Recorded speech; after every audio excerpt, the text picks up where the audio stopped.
Skibbity real life. Skibbity is... I can't wait for Lara Croft to... Skibbity flesh. Is Lara Croft his first name? Oh, yeah. Oh, yeah.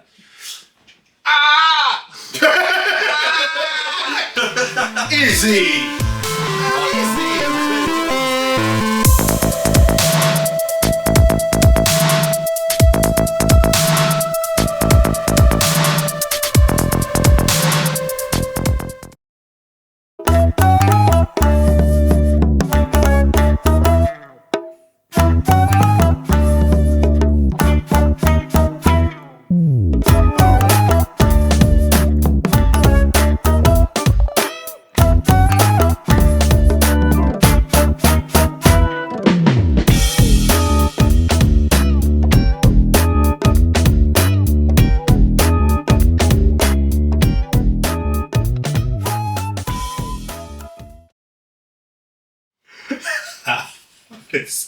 Okay, I just put out one of the episodes about like 2-3 weeks ago. Mm-hmm. One of the ones where we were talking about the Kendrick and Drake beef, mm-hmm. but super like one of the later things of the Kendrick and Drake beef, and it's still crazy how relevant the Kendrick and Drake beef is right now. Yeah. We can keep talking about it, like.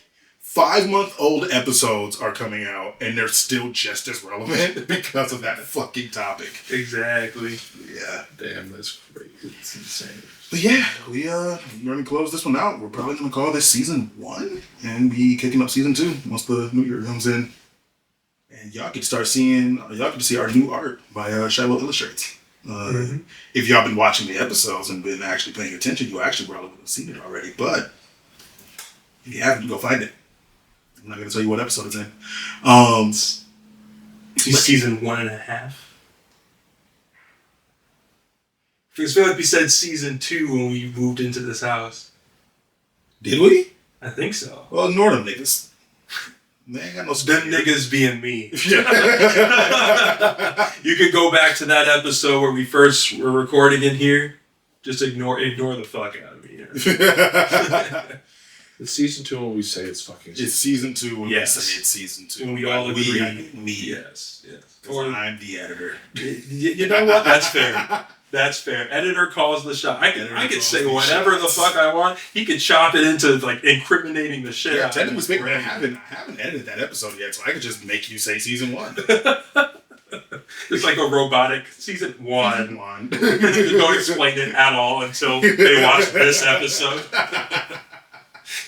Oh man, but yeah, so we're gonna call this the final episode of season 2. 1.5. Whatever he edits. Is that Wednesday? Is that the? No. Okay, is that Jen Ortega? No, it's not Ortega. It's someone else. Oh, you said Wednesday. I thought you said Wednesday. What would that be? I don't know. What would that possibly mean? I don't know, but speaking of what we're talking about, can't take this the fuck away. Yeah, have you guys actually seen it? Fuck no. Then we're gonna watch it. The only reason I know this exists is because you posted it. I don't care. Well, I'm sure I'll have opinions, but like... Oh, we'll have opinions. Don't worry about that. Just... Oh, wait, no, I have Is that Knives Out chick?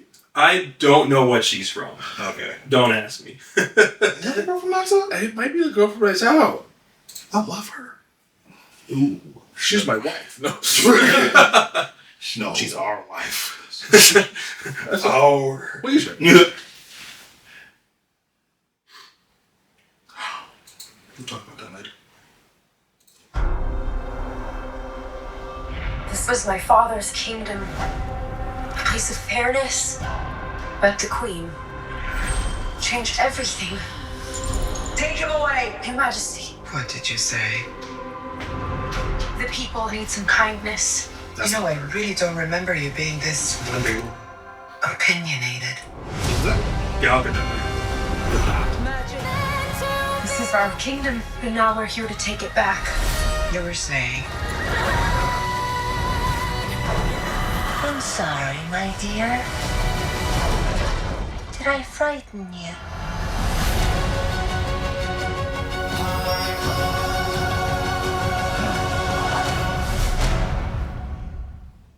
So before we get too deep into it, that's Rachel Ziegler. However you pronounce that. She's not in anything that I care that much about. She was in Shazam. She was in Spellbound, Black 2K, Hunger Games, The Battle of Song. Who's she doing Hunger Games? In the new Hunger Games that came out in 2023. What? The Snow? Yeah, that was new one. The prequel? Or Yeah, the Songbirds and Snakes or some stupid shit. Yeah, the backstory about Snow. Yeah. Man, Hollywood really is just burning money. Honestly, yes. And she did. Honestly, the Snow, that one wasn't bad. It was actually pretty good. It could be pretty good, but I'm sorry. But I would like to know what the box office numbers for it were. oh yeah, I have no idea. I couldn't tell you Case numbers. in point. That's what I mean. I mean, I could be completely off the fucking mark because I actually don't know anything about it. But the fact that I didn't even know that it was coming out, that I haven't talked about it with any of my friends, that nobody has been in conversation has mentioned it, kind of indicates to me that it probably didn't do super well. Yeah, I think it suffered from that. Like, it probably wasn't as advertised, and therefore not many people, unless you were actively either on the pulse of it or have, a fiance who is like obsessed with the Hunger Games and asked if I wanted to see it, and I said sure. I have no idea what's going on because I barely remember Hunger Games as it is.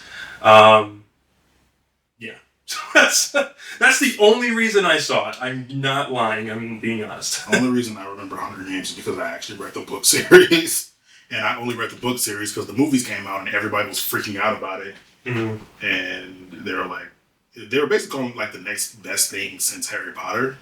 And I was like, okay, let me read it, give it a shot. And it's like, it was cool. It's pretty good. I don't think I would have it called Harry Potter levels of good, but yeah. I don't think I would call Harry Potter levels of good anymore. I haven't seen any Harry Potter or read any Harry Potter. Good time to not be. Good time to not do that. Good time to not. That Hunger Games got a 64% on Rotten Tomatoes, 6.7 on IMDb, 75% user reviews, so it was. This was okay. It's not bad. I don't know what box office draw it had. Mid. The definition of essentially mid. Like it's watchable. Someday it'll be on Netflix and you'll be like, oh, I'll get that I'm all eating. She played Lucy Gray Baird. Well, that name means so much. Yeah, I don't know what it is either, so. Yeah. Budget was She was one of the main characters, actually, I think. It grossed It's coming back to me now. It grossed $349 million in box office, so. It did okay. It looks like, just looking at the things that are popping up, it looks like there's a lot of hate directed towards. Yeah. Yeah, so to get back to the fucking movie we're actually talking about. So we just watched the new remake of the don't worry, they watched it with us. I was going to say, if you don't know what we're talking about, that's what we're talking about. Yeah. And I've seen the trailer and like the little teasers that have been kind of coming out about it. Me and MJ kind of share, trailers and announcements back and forth as they happen about. Yes, this man personally knows Michael Jordan. Yes, MJ, my wife. Yes, Michael Johnson. Jordan. Yes, Johnson, Jackson. Yes, all of them. All the MJs. They are all mine. Not yours. Not yours. Mine. That would be YJ. Bruh. Yes. Yes. But anyway. So yeah, there's a lot kind of behind this story, right? And I don't know, what are your guys' immediate thoughts after seeing that for the first time? You said you kind of saw it before, the trailer? Yeah, I remember that I did. It just goes to show you how little I care about this, that I have actually seen the trailer before. I can see. I think it looks fine. I think it's probably going to not be very good because I think they're fundamentally diverging from the story of Snow White, which was a story about like vanity and like good, what goodness means. It's not necessarily messaging that I agree with, but it sounds like they're changing it from that to a story of revolution. A very modern girl power movie. Yeah. I feel like the original wasn't like all I remember the original being was like her falling into the forest. She cleans a house. She cooks some pies.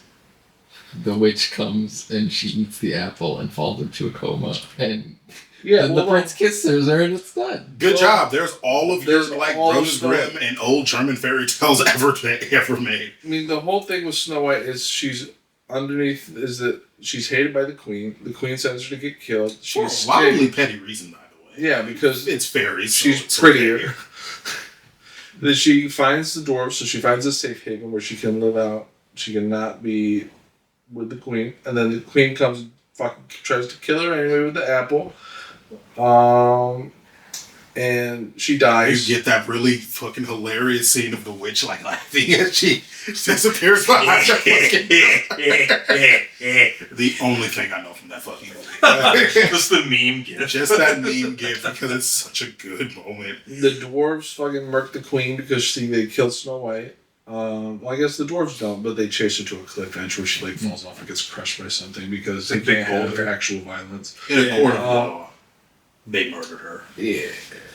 Doesn't she try and like lever the boulder on them and it like backfires or something? Yeah. Look at me. I Some just Wile E. Coyote. Just like every scene in her life. Coyote bullshit. You know, it kind of. It's a very round boulder. If I think she literally gets like fucking struck with lightning as the boulder is like trying to crush her or something. If I remember correctly. All the bad luck hits her. That's all the bad shit happens to her. That's how you know she's And then her vulture buddies come and just like fucking crunch on her flesh. nice. Yeah. Yeah, well, I was just it's not it's not really a long movie either. Like all of that happens, I think, in like 45 minutes. Reminder, it was like the first or second of the Disney princess movies or some shit back in like the 1940s. yeah. Like, I mean, the like, central message of the thing is that like jealousy will take you down the wrong path, mhm. and that if you want to be a good person, just be pretty. just be pretty and don't be a dick. Be Well, pretty. their You whole need to be the reason- fairest the re- and guys- the whitest guys- of them all. guys, the reason Yeah. she's guys, Be pretty, white, God. and have no discernible personality traits of your own. the reason she's the fairest of all is because of her heart. Okay. The mirror says it's because of her heart. The big floaty mask head. Yeah. I do appreciate that they kept like so true to the mask head's like appearance in the effects. I thought that was really fun. Yeah. But yeah, it really looks like they're trying to do like a subversion or make it like a Wicked or something like that. With these themes of like revolution and taking over and fighting back. But I think it's gonna fall flat. Probably. I think it's gonna fall pretty flat.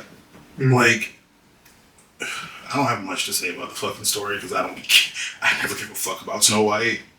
Not then, and definitely not now. Yeah.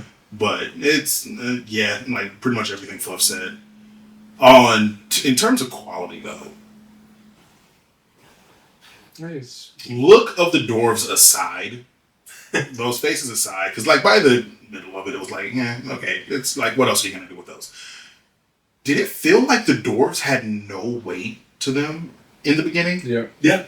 Okay, like Yep. like they looked like they were doing animations and sliding across the floor. Well, to that point, pretty much because it wasn't supposed to be CG. But they got so much backlash because it wasn't supposed to be CG and they didn't decide. I don't know. There's this whole Were they just gonna thing. hire a cast of little people?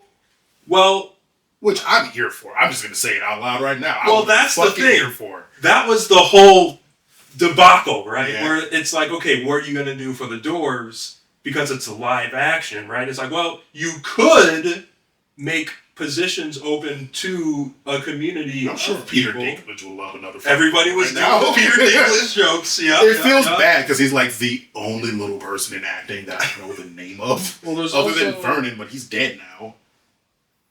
Mini-Me from Austin Powers. Oh yeah, I don't know him. There's the guy from Lord of the Rings. Is that also Peter Dinklage? I think that's Peter Dinklage. Who's the guy who we were watching? Oh my god. Are you talking about the dwarf?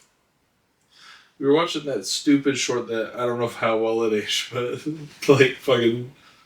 Who's the guy who played an Ewok in Star Wars? I think that was Vernon. Simon Vernon. Oh, okay. Or it might not have been. Hold on. Okay, what was the reason you brought this up? We were just naming Oh yeah, people in Sim. like which kind of leads to my point of the little people in acting that their names up. yeah, like that was the big question, and I think the original plan, and I don't know, I have to double check on this. It's been a minute since I've like put this as a topic to talk about, but I think one of the comments that I posted in that same, thread in Discord probably has it in there. I think the original plan was to hire actually like not little people, like regular people. And just CG them down? I don't know. That's what they did with the hobbits. But it's probably something like that. But they got so much backlash that in the last bit of production, they just decided to say, screw it, make it CG.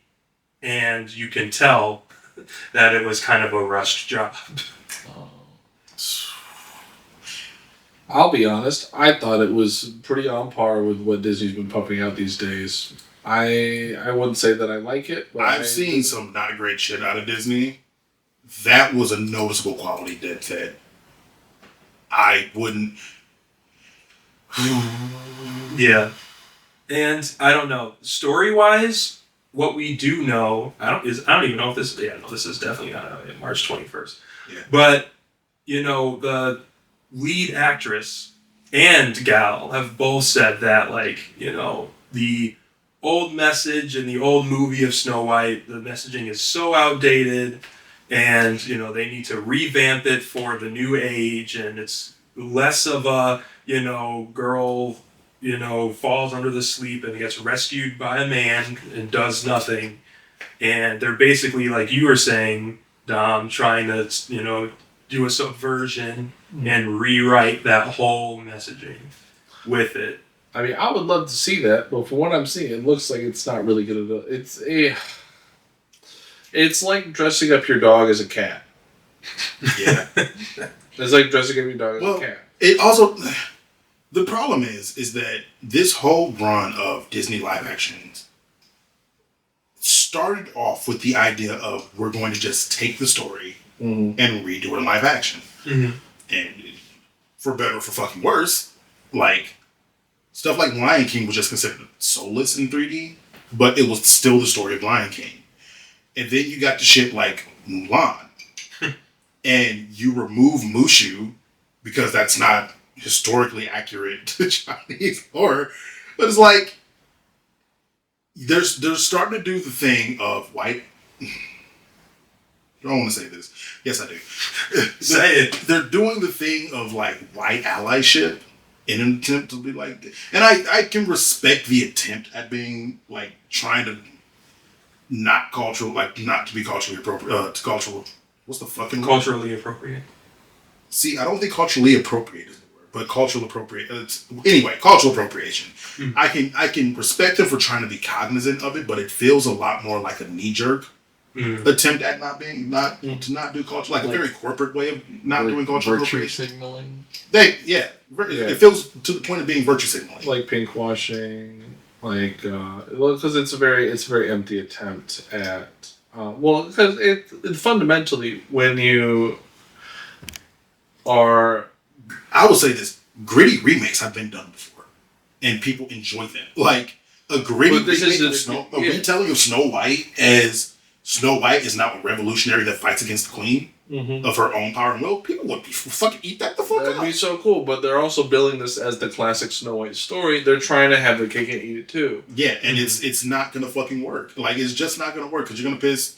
Like the people that are coming into this to see Snow White on the big screen are just gonna be pissed off. And then the people that are like, the people that would want to see this story, like in this where like, this feels soulless as fuck and Disney is not the people I want trying to preach to me girl power right now. It's probably going to make a lot of money, but it's just probably not going to be good. Yeah. Well, But it's what like, if any of the live action remakes have been so far? I think maybe the first like one or two that they did. Jungle Book was fine. Actually, Jungle Book was pretty I'm fun. gonna say Jungle Book is probably the best of all of them. Yeah, Jungle Book was. that one. It's pretty good. Jungle Book, the live action remake of that is pretty good. I thought The that The Little 1980 Mermaid was also fun. Like it wasn't. Okay, that's good to know. Excuse me. Beauty and the Beast, I heard was pretty. That one was good too. That one I distinctly remember being pretty good. Okay. One of the first ones that they did. That Was there a Cinderella live action remake yet, or that was before the Beauty and the Beast? So there has been one. Play Yeah. Cinderella now. Shoot. Because the only live action Cinderella I know is the one from ABC that Brandy was Cinderella, and that to me is still the superior Cinderella. Man, see, I don't really remember the live action newer remake of Cinderella much, but I don't know. I'd say it was probably fine. Definitely better than most of the live actions Disney's put out, I'm sure. Fair. Like, yeah, it seems like they've been. It seems hit or miss with a lot more misses than hits. Yeah.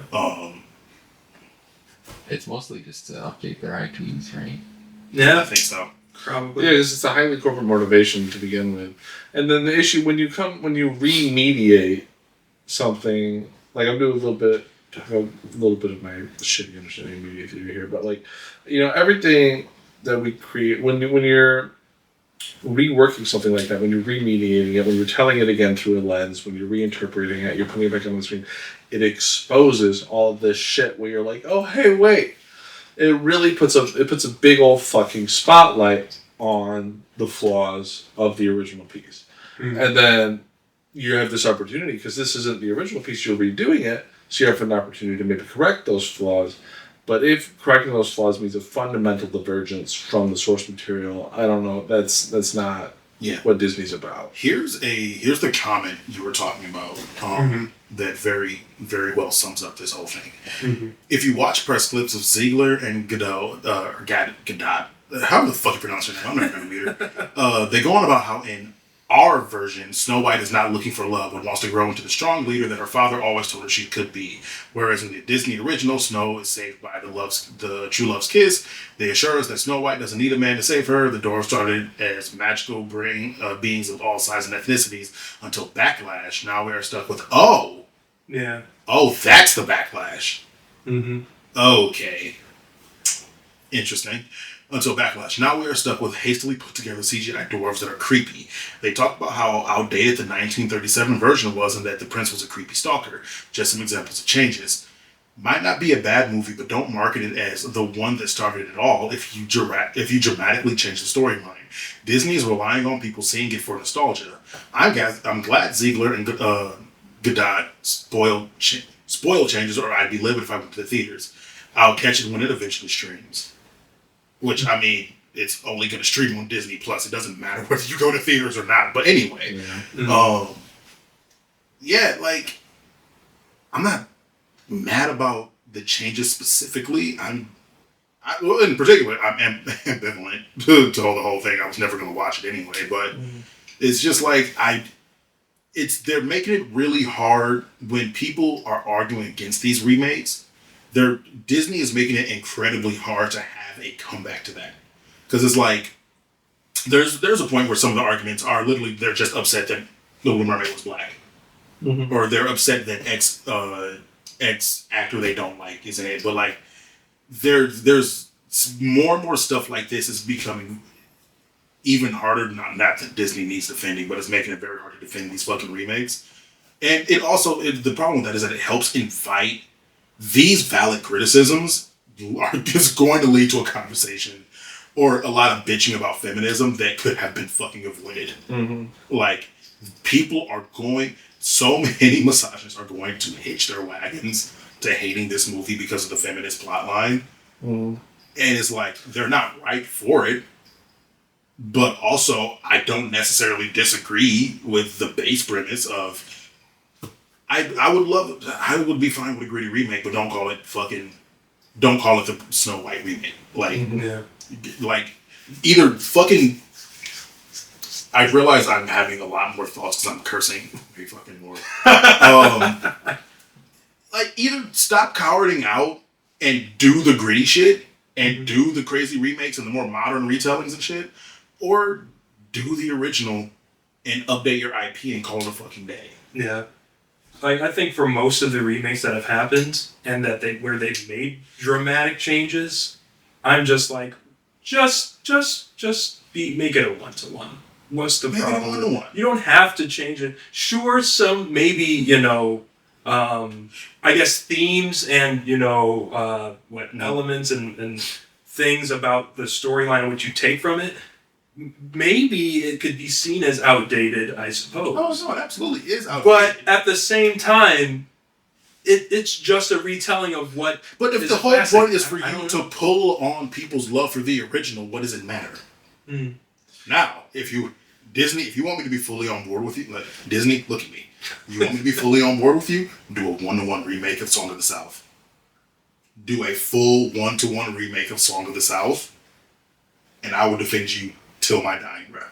I don't think that would be a. Shut the fuck up. I got some bad news.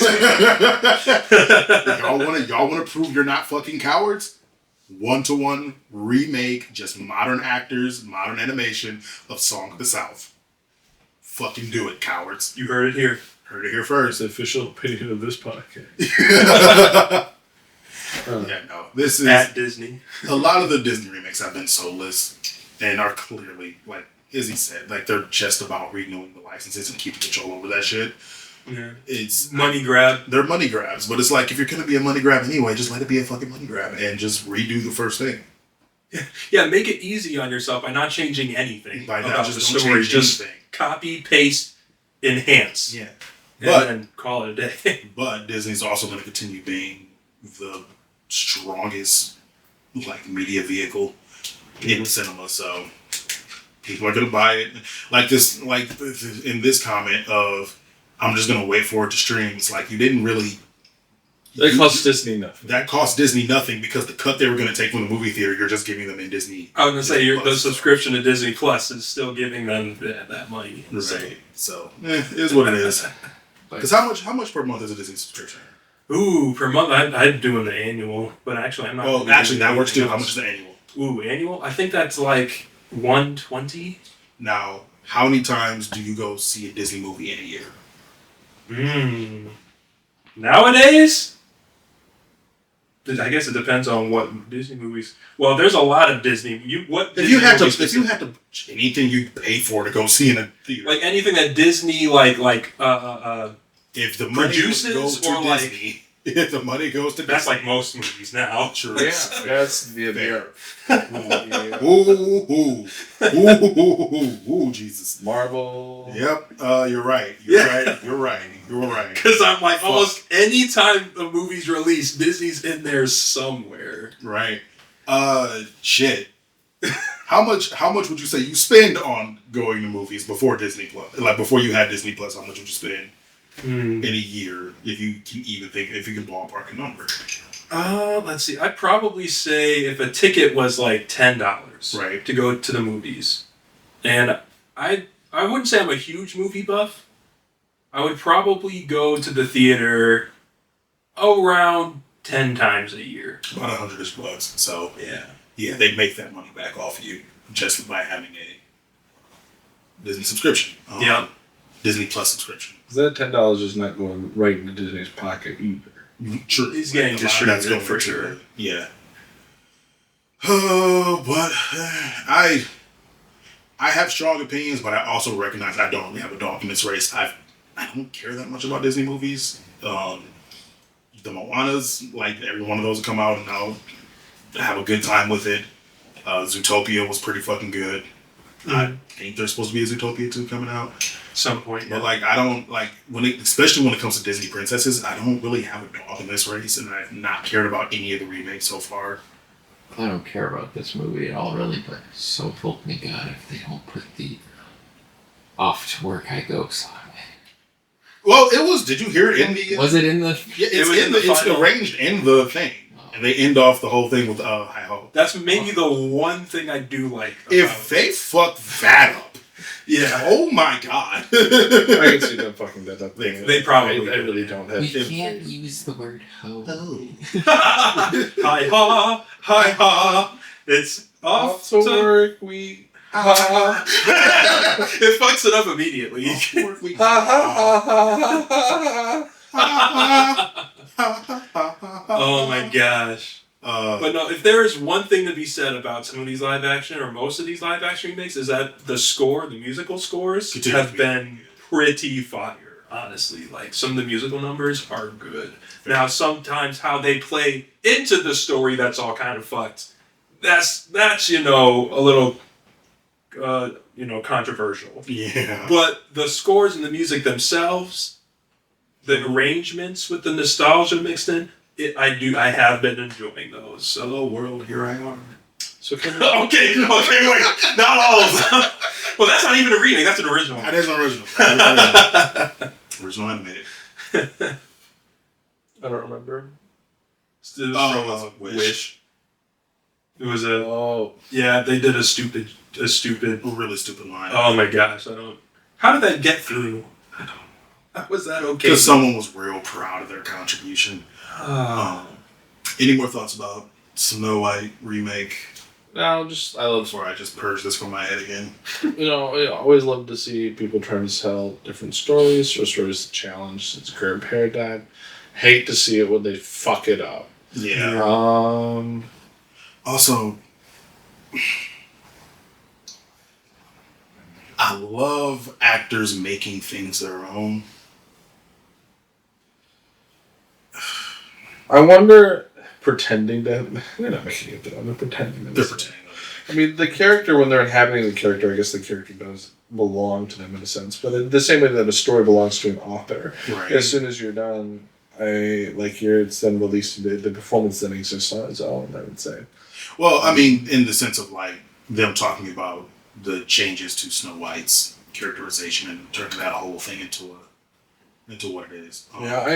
That's been a common running theme and trend in Hollywood lately, from the sounds of it. Of like, It rings more as a marketing strategy than anything. I think so. Yeah, like if you're not also an executive producer on this bitch, you don't have that kind of creative power, because at that point, then what's the point of a fucking writer's room?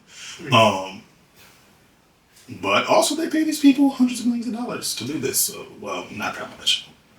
Tens of millions of dollars to do this. Actually, no, I'm just thinking of the budget for that Hunger Games movie. A movie like this they might have paid, at least Gal probably got paid near hundreds of millions of dollars for this, if I had to guess. But I don't know. We could probably look that up. How much of the dialogue do you think is generated by ChatGPT? How much do you want to get sued by Disney? Write me girl boss version of Snow White. Oh my god. I wonder what it They would should be. hire you as a prompt generator. You type that into ChatGPT and it types out. I swear to God, if we get the synopsis. whole... Alright. It's just this new remake of Snow White. It's just word for word exactly what it is. Because, if lawyers are doing it, Right. or law students are doing it, they gotta be using Gotta it. love referencing cases that don't exist. God, I fucking love that. I wonder if at some point in the future there'll be there will be a precedent, like a legal precedent that people argue about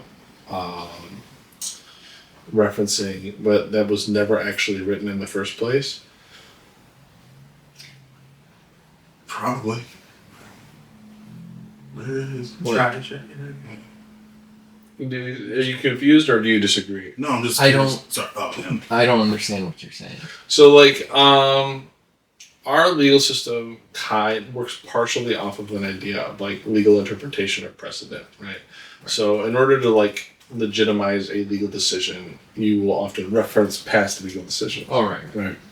And so you'll reference a case, right? Like stare decisis, which doesn't exist anymore, or like lemon test. A lot of these things that I'm currently referencing.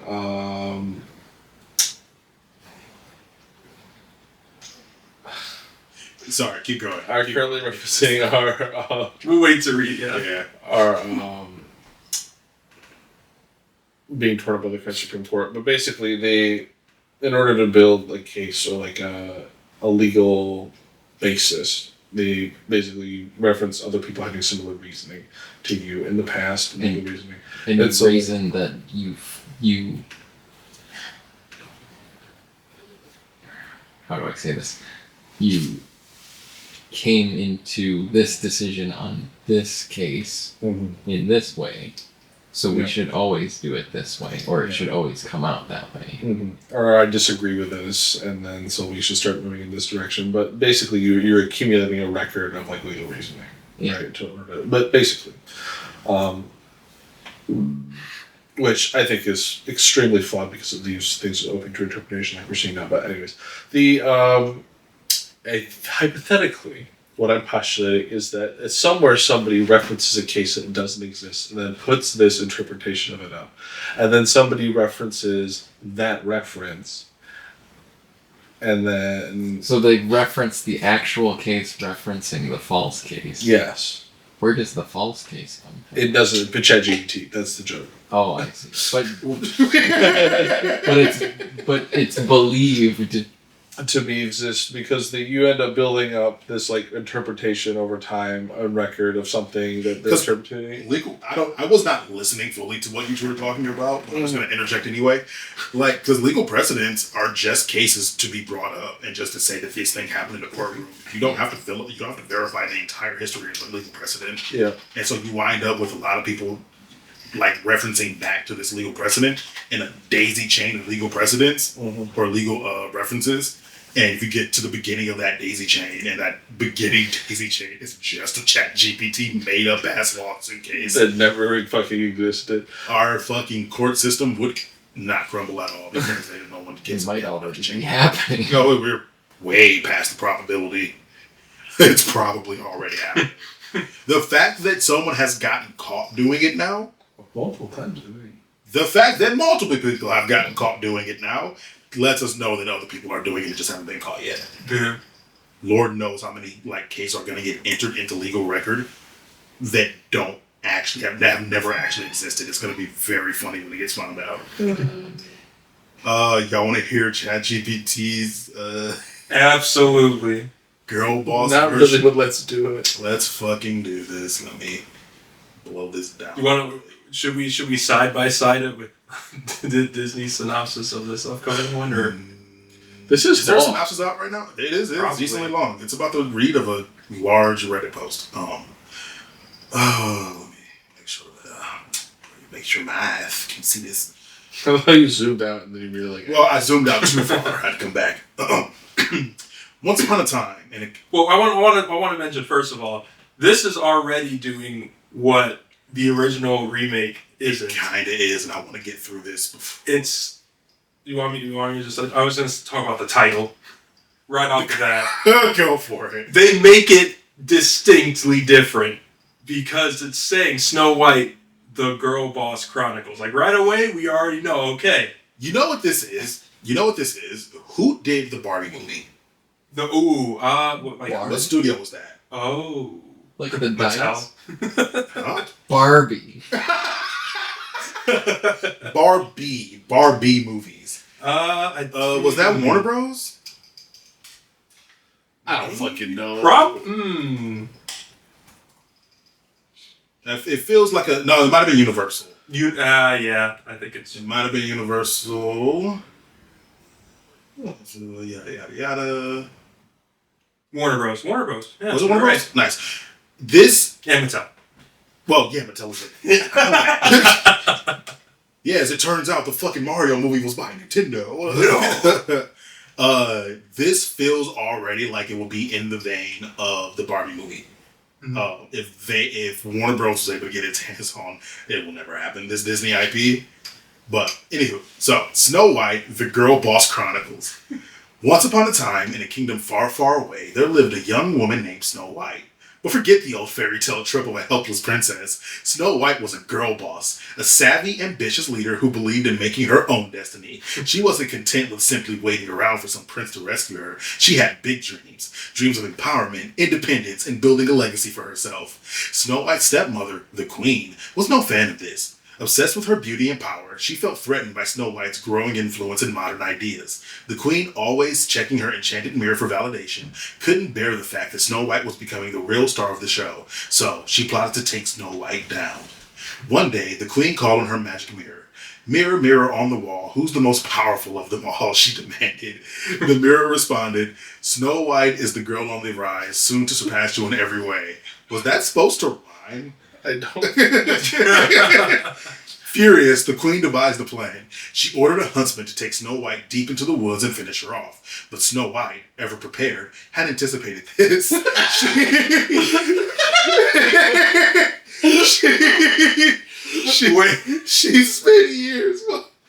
She spent years training in self-defense and business strategy. Get out of this murder attempt with my business strategy. And had a network of loyal allies. The huntsman, unable to follow through, let her go, warning her to keep moving. Wait, what the fuck does that have to do with him letting go? Oh, anyway. No. What did she do all those business strategies for if she had to run away? She's running away anyway. Is that who the dude was in the trailer, maybe? It might have been. The The huntsman, maybe. I think so. I think when the Queen told somebody to murder Snow White, given that that's usually the huntsman, I think that was probably the huntsman. Well, he took one look I at don't her. remember the original Snow White for real. He took one look at her and said, she's too pretty and white. Can't kill her. Snow White took to the forest not as a damsel, but as a fierce survivor. Thanks for specifying that. Ready to carve out her own space in the world, she came across a small, cozy cottage, home to 7 hardworking dwarves who ran a sustainable mining operation. But these dwarves weren't just a quirky crew. They were innovators in the realm of eco-friendly technology and smart business solutions. Snow White immediately saw an opportunity for collaboration, pitching her ideas for improving their operations and expanding their reach. "Together, we can build something powerful," Snow White said, her eyes shining with ambition.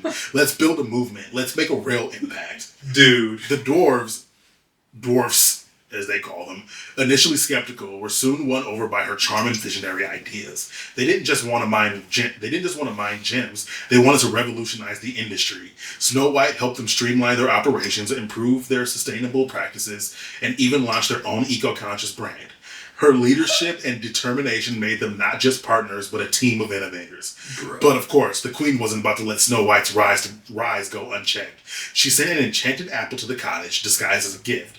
When Snow White took a bite, she collapsed into a deep sleep-like trance. But she didn't fall for the typical narrative. Instead, the dwarves quickly realized that Snow White wasn't weak. She was simply in need of a recharge, a quick reset. So they used their cutting-edge technology to create a recovery pod, healing Snow White and bringing her back stronger than ever. She was still saved by a man. Becca Snow White. Oh, Becca Snow White, the $7 million woman. I think ChatGPT's interpretation of girl boss is corporate girl boss. Yeah, I think they took boss a little too serious. When Snow White awoke, she was more determined than ever to confront the Queen. No longer the passive princess of old, she never was. She was now the CEO of her own empire with a thriving network and an army of followers who believed in her vision. With the dwarves by her side and an army of supporters backing her, she stormed the castle. You saw that. Yeah. The Queen, now desperate, tried one last time to use her magic to defeat Snow White, but Snow White was ready. She had learned that true power came from not relying on spells or tricks, but on capitalism. But on authenticity, strategy, and her own ability to unite people, aka capitalism. With a simple, powerful speech about the importance of collaboration, self-belief, and forging her own path, Snow White defeated the Queen. Not with violence, but with wisdom and strength of character. Buzzwords. And so Snow White didn't need a prince. She didn't need anyone to define her worth. She ruled the kingdom on her own terms, creating a world where women supported each other, where Okay. Where dreams were achieved through hard work and innovation, and where the focus was not on external beauty, but on inner strength, intelligence, and leadership. Snow White, the girl boss, had claimed her place as the true ruler of the land, inspiring generations to come. The end.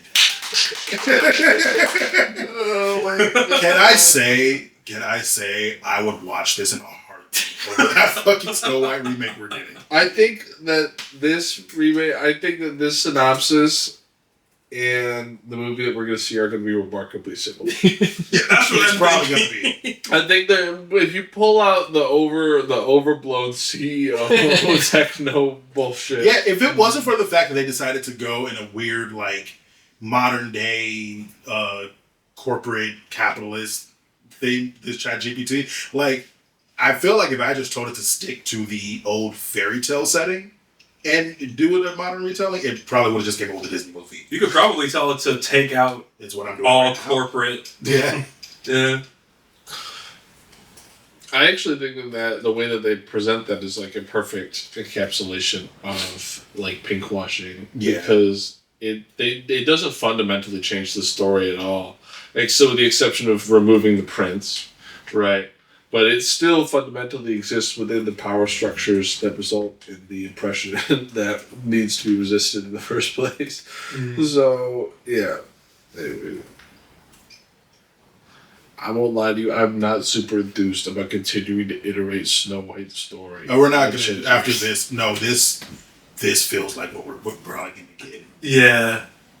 Granted, we do see that there's a prince in the fucking movie, so, but she's clearly awake before that, and the story doesn't end with it. I think that's the interesting thing. Like, they show that there is a dude, Yeah. right, that she seems interested in from the trailers.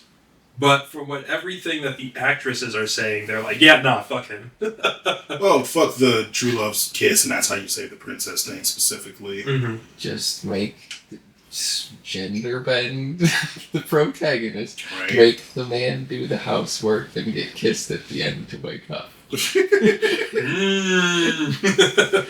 flap it. Yeah, you. Disney's calling your cell phone right now. Disney's on the call already. Now I kind of feel like I need to see the movie because I need to weigh my assumptions based on the trailer against like what actually happens in the movie. Mm-hmm. Don't do it. That's how they get you. You're fucking right. I'm not gonna see it, but They want you to hate watch it. no, I don't want to hate. And skeptical watch it. I don't want to hate watch it. I just want my criticisms to be real, Yeah. right? Right. Because like right now we're talking about something we're assuming is going to happen. based Trust on the me, trailer. we're going to get video essays out the fucking wazoo as soon as this drops. We'll find out very quickly. Yeah, but like, I know we're gonna get video essays at the wazoo, but half of them are gonna be like anti-feminist, and I just really don't need that in my life. So Unfortunate, but here we are. At the end of the day, I think, I want it to be good. I don't. Fuck Disney. We'll see what happens. We'll see. I don't want anybody. Well, yeah. If nobody likes it, they're probably just gonna do what they did with fucking Buzz Lightyear, where they walk around being like, "It failed because of the same-sex kiss. Yep. It failed because of the girl boss." Yep. Oh, that's right. That did happen. Wait, which I movie? forgot about The Buzz Lightyear movie. So they made like a standalone Buzz Lightyear movie.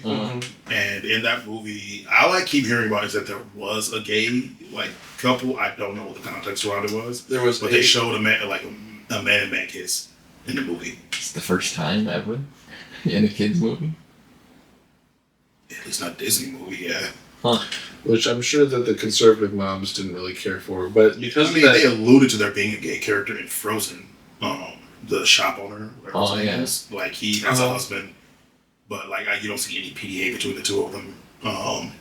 So I think this is the first show of PDA between two gay men in a movie, especially an animated movie. And Buzz Lightyear of all. Buzz Lightyear of all things. Mm-hmm. Once again, I don't know who the characters are in the moment. I just keep hearing about the kiss itself, and I don't know if it was Buzz. I don't know if it was the main characters, if it was just a side character one-off thing or what. But it'd be really funny if it was Buzz. It would be hilarious if it was Buzz.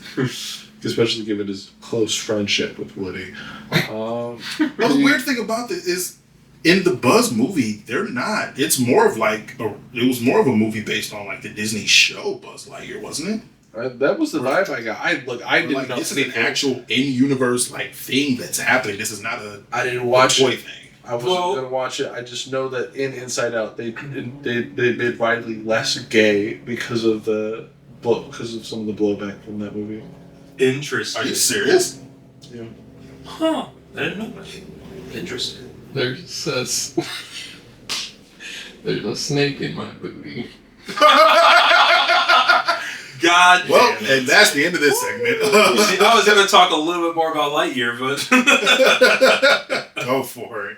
I mean, I was just going to say that from my understanding, like Lightyear was basically what Andy the kid watched, and that's what the Buzz Lightyear toys were created. Oh, okay, so it is in-universe fiction. Yes. Okay.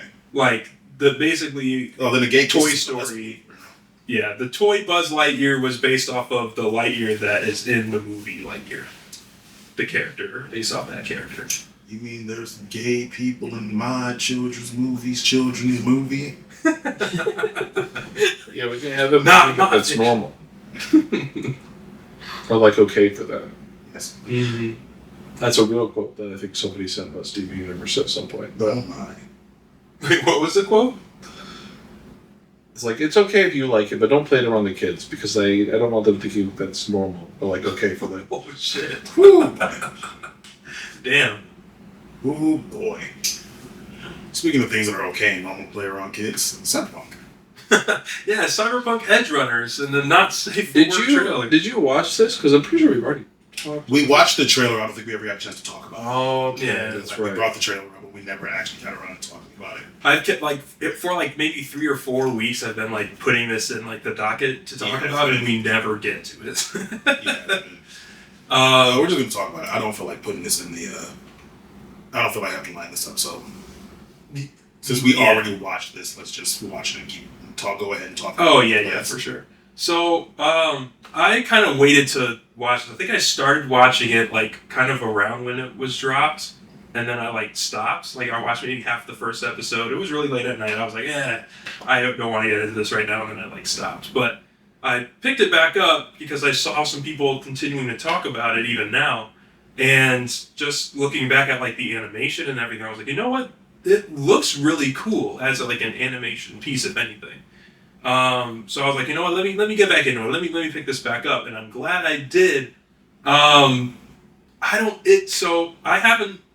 I have Cyberpunk 2077.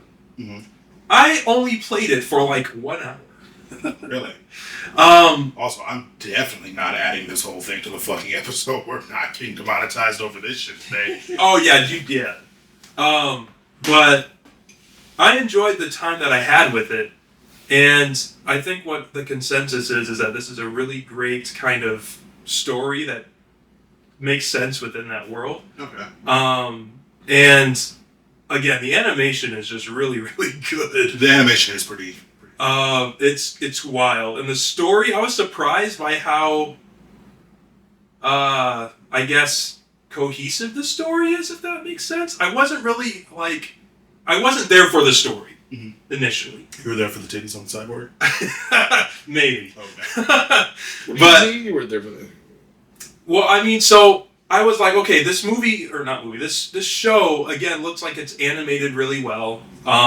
There's a lot of really cool sequences that I got in clips over social media, and I was like, you know what, let me pick this back up. Maybe there's something about it that I'll enjoy. And after the first couple episodes, I was really surprised by, I don't know, it hits you in the feels, but not crazily, not like other animes and shows that I've watched. I was just genuinely surprised though that there was a good story behind it. I don't know why that surprised me so much, and why that was kind of a oh wow moment. But I really got into it and binged it over the next couple days. So we're talking about season 1, not the rumored season 2. There is no season 2. I don't think there is, but I heard some whispers. There Isn't? I thought there was. Maybe. Continue, yeah, but I haven't heard anything about a season 2. I And thought if there- that's what this was. Oh no, Cyberpunk. It's just We know what we're talking. We know the name of the fucking series. Right. Okay. This trailer was from 2 years ago, so Oh, I okay. don't think this has anything to do with season 2. Yeah. No, I don't think there will be a season 2. I'd be surprised if there was, but I guess I could see them potentially doing it. But not as far as I know, there has not been anything announced. The reason why I was like Cyberpunk is because I saw freaking Arcane on the screen, and I was like, wait, the season 2 for Arcane just finished.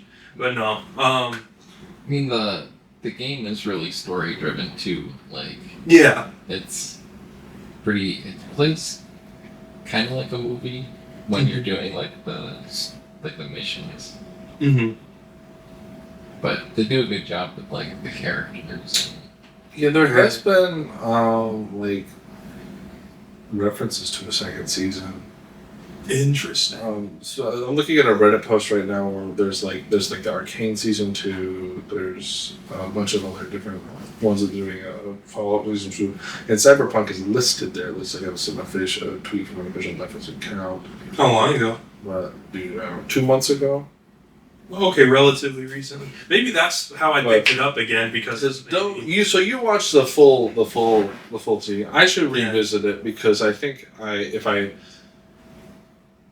give it more of a chance as like a narrative to like a director, I think I would enjoy it. But when the mom dies in the first episode, Spoilers, right away. I wouldn't even really call it a spoiler because it really does happen like in the first Oh, that's right. It is the impetus of it. yeah, like 10 to 15 minutes of the first episode. yeah. All right, retracted spoilers. I mean, well, there is a spoiler that I want to put out there, but very quickly. Doesn't the whole cast fucking die in the series? Pretty No. much. But A lot of close to all of them, yes. Over time. But I mean, Which personally, I think that creates for. I like anthologies. I like just stories being. I don't mind season 2 being, if there is a season 2, just being a different story in the same universe. Yeah. And Right. This is not even specifically the story of. Spoiler, veil lifted. Yeah. well, that's what I say. That's why I could see there being a season 2, right? So, like at first I was like, oh, I didn't hear, but I was like, I guess I could see how that could work. But yeah, I don't know. I really got invested in the characters and their kind of drama and the different things that they were going through. While they don't linger on a whole bunch of like Horny fucking degenerates. I mean, like they only have like a certain amount of time each episode, obviously, to go through different character problems and their backstories and everything. But with the time that they do have, I think they do a really good job of relaying reasons why characters do things.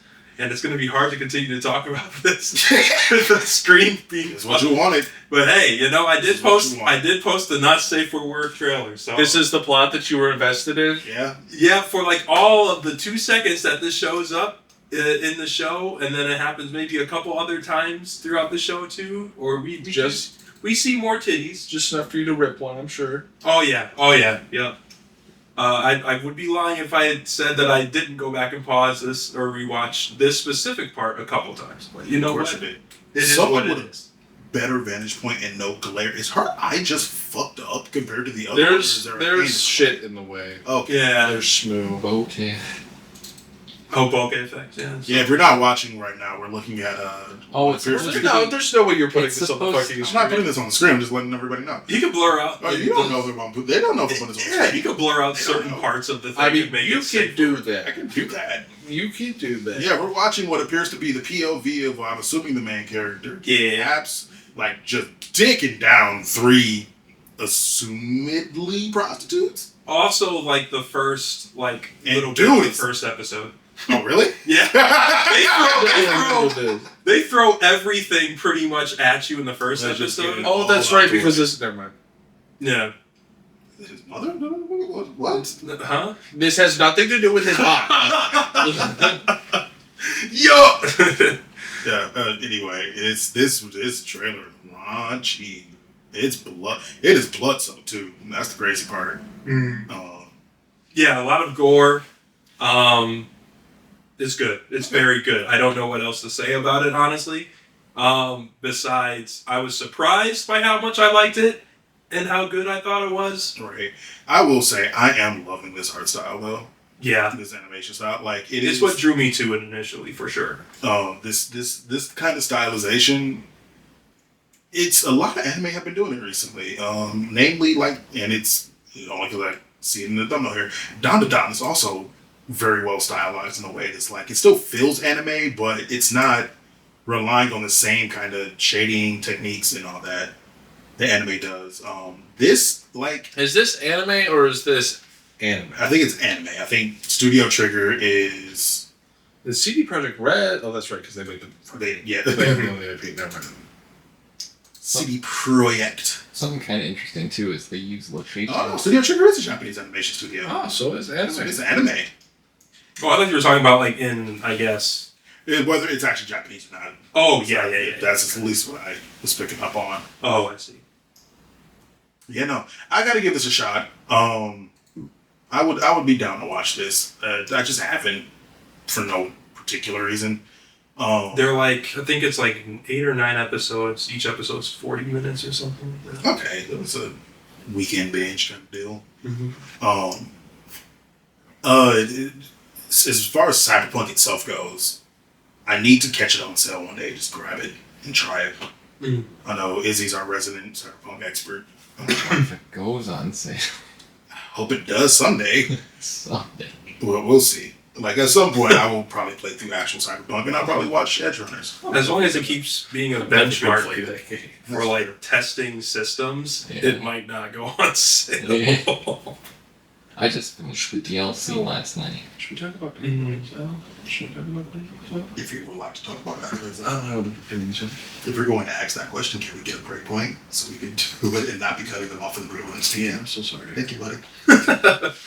I mean, as long as, Cyberpunk continues to be a benchmark game for, like, testing how good your rig is, Right? I doubt it will go on sale for a great amount of money. I don't know. We hope You that can let me dream. I don't know. Maybe at some point. We'll see. There's. It's not that high on my gaming list. Honestly, I was never that interested in it, but it does look interesting. I got to see him play a little bit of it a couple weeks ago. We'll see. We'll see what happens. Mhm. I mean, at some point they have to fucking lower the price because I'll be damned if I pay. Do you like Skyrim? Gotta play that too. Have you But if it's have help- you ever played like an RPG, like Yeah. that style of? Yeah. No, I've seen enough like You know what? Cyberpunk that I know what's going on with it. I Yeah. know what to expect. At some point, I will get it. It's honestly my fucking video game list has been like this. Zelda's Echoes of Wisdom has been like the first new video game I've gotten that was like a proper console video game in a long time. Like, I think the last time I did that was when Pokemon Scarlet and Violet came out, like 2 years ago. Yeah, I haven't bought a console game in a while either. So it's like, yeah, well, yeah, give that a watch. Cyberpunk Edgerunners It looks interesting. on Netflix. My beta see some titties. Definitely. You will be. They're there. You will. The point is to entice them. Entice the titties? Entice the titties. Yes. Both. Why not both? Why not? The audience and the titties. We're good with those. All right. Christmas posters for Sonic 3. Yeah. So, Sonic 3 drops in 3 days as of this recording. That's fucking right. And I honestly love all of the marketing they've been doing for the movie. It's honestly really good. This is looking. That's pretty nice. The Home Alone. Oh, the Home Alone poster is great. What is? Oh crap! Is this? Wait, is that Daniel Radcliffe? No. It does look like It's Lee Majidoob. Okay, we're gonna not do that. I'm trying to pronounce it. I literally don't know how to pronounce it. Let's just not pronounce it. I don't know. Majdu, it's my guess. let's say it as culturally American as possible. And just that's where you're coming from. We're gonna fuck it up straight up. yeah. Majdub. What is this? Cheaper by the dozen? I don't think that's cheaper by the. No. Like, give me. Comments. Someone cooks. Someone could hear. There's not a lot of replies to it. I've definitely seen this set up before, but I don't entirely know. It might be Santa Claus. Maybe. Oh, this is actually Love Sonic actually. Sonic actually.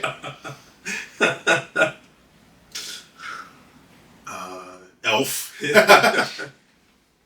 Like, are these? Yeah, Sonic the Hedgehog movie. Yeah, these are official. Sonic 3. What is this one? Is that Jim Carrey also? Yes. Yep. Well, I was gonna say Ivo Robotic, but Wait. No, it's Jim Carrey playing. Jim. Not Ivo. Ivo is Dr. Robotnik. Right. You know him. This is Gerald Robotnik, his grandfather. okay. Oh, this is Scrooge. What about Kingtober? Take that up with Sonic Chew. Right. Or no, it's not Sonic Chew who did that. Who did, what is this? He had some controversy about him too recently. He tried to sue to get paid or some shit. But for the runner for the Sonic Archie comic series, Archie. Sonic the Archie comics or whatever the fuck, however his name goes. Is this the Grinch? It's the Grinch. Yeah. Yeah. It's this. Oh, Four Christmases. Never fucking heard of it. Yeah. And it's Die Hard. Oh, And that's like the fantastic. And the little like. I can't read that for shit, bro. He said, off the coast of Japan, there's an imprisoned alien creature set on destroying everything in his path. Now he's free. Only one team can stop him. One's fast, one's strong, one can fly. And they're Earth's only hope. Oh, that's fantastic. Okay, Nightmare Before Christmas. I like that. Mm-hmm. The Loop. Oh, it is the Loop. That's what that was. This is A Christmas Carol. Christmas Or Story. Christmas Story, yeah. Christmas stuff. I was gonna say it. And then just cycles back. Yeah, what was this one? We never said what this one was. That one, it's Christmas Vacation. yeah, but I'm pretty sure it's Christmas Vacation. It's one of the. It's not a movie I'm familiar with. What's his name? Tim. Yeah, Christmas Yeah. Vacation. Chevy Chase. Okay. I just know one. Nice. That's kind of fantastic. Like this is fantastic promotional stuff. Just Yeah. remaking all the classic Christmas movies. And I think it's just, I don't know. They know what this is, right? Like, they know what they're doing. Yeah. And I think We're that, 3 movies in at this point. Like, they know what the fuck they're doing. right. And it works. Everything they're doing just works. Right. No more of that fucking. Anyways, Yeah. It's just no more of a fucking... you know what I'm talking about. Do I? The Yeah. hedgehog that shall not be named. Oh. Yeah, the first iteration. The Yeah. furry-legged rides tennis shoe. Photorealistic. And then they did a whole Christmas promo vid too. That was kind of funny. We don't have to watch it if you don't want to. But like, I thought that was kind of funny and cute or whatever. Nice. So I was like, yeah, they know what they're doing and they're succeeding at it. And I'm more excited to watch the movie now than I was before I saw that stuff. Hell yeah. Fair enough. Mm-hmm. All right. Did you want to talk about Path of Exile? Not yet. Not yet. Well, stay tuned for that. So Fluff posed a question to me last night. It scared me at first for a second because I thought some crazy shit. But this thing, it gets stupid. So take it away, Fluff. Gonna pose it to the audience. So, if I, hypothetically, Okay. if you had just gotten out of a really bad breakup, Yeah. and you told me that you want to be single, So you're focusing on your single life. And I decided that you're not supposed to be single right now. And so I went and I made multiple dating profiles for you online and conversed with people on your behalf and set up a date for you. Have I And then catfished came to you and was like, you have a date on this. What would your reaction be? I just wanted to know. How would you feel? How would you feel? How would you? What would you? How would you? How would you handle that? You better tell him I'm not going. Wow. That's what I said. Interesting. First of all, leave your answers in the comments. Yeah. How would you feel about that? How would you feel about that? Second of all, yeah, no, I wouldn't feel that. I wouldn't. I wouldn't be feeling that at all. If one of you guys did that to me, we would be having a conversation about why we're not friends anymore. Yeah. What the hell? How many? I have all the questions actually. Yeah. I just the reason I first posed that question is because I was talking to my hairdresser's assistant. Mm-hmm. They were blow drying my hair and making small talk. I was like, they brought up that they're getting married pretty soon. I was like, oh, how long have you guys been engaged? They were like, 4 months. Or sorry, they said 13 months, and I was like, oh, well, that's good. Like, yeah, like that's a. She's like, but it's such a long engagement. Blah blah blah. I was like, oh yeah. Well, would you have preferred it to be quicker? And she was like, well, we only got engaged after dating for 4 months. So, there was a reason for the long engagement period. I was like, okay. So how'd you guys end up meeting? And that was the story that she gave me. She was like, I broke up with my boyfriend of 3 years, and I had told my best friend that I wanted to be single. And she went and she set up dating profiles for me. And she's like, no, you're not supposed to be single right now. She went and she set up dating profiles for me, and then she came to me and she was like, you have a date on Thursday. No. And now they're engaged. So If y'all didn't catch that, other than the bullshittery of your best friend just decided that they have executive control over your fucking life and anything you say doesn't matter. Shit. The first dude she went on a date with. Yep. The literal first dude she set up a date with. It was the first person to ask to go on a date. So it was the first person that got a date set up with. This date was set up for her. All right. A blind date in all aspects for her. He had no idea that he was being technically catfished. But is it even still catfishing if the person you're texting still shows up? Yeah, right. Bro, I don't know. I think it depends on what's said in the back and forth, right? After she set up the date, she gave them the app and logins after it was all set up. So, there's that. I guess at that point, it's still catfishing. I mean, I guess the question is, what do you consider being like catfishing? Is it just the profile pic, or is it everything, including the conversation? Because she could have been, saying all this stuff in their conversation before she handed it back to her friend. She could have been like, oh yeah, I love this, I love that. Yeah, I could come over to your house, we could hang out, we could do whatever, and then she gives it to her friend.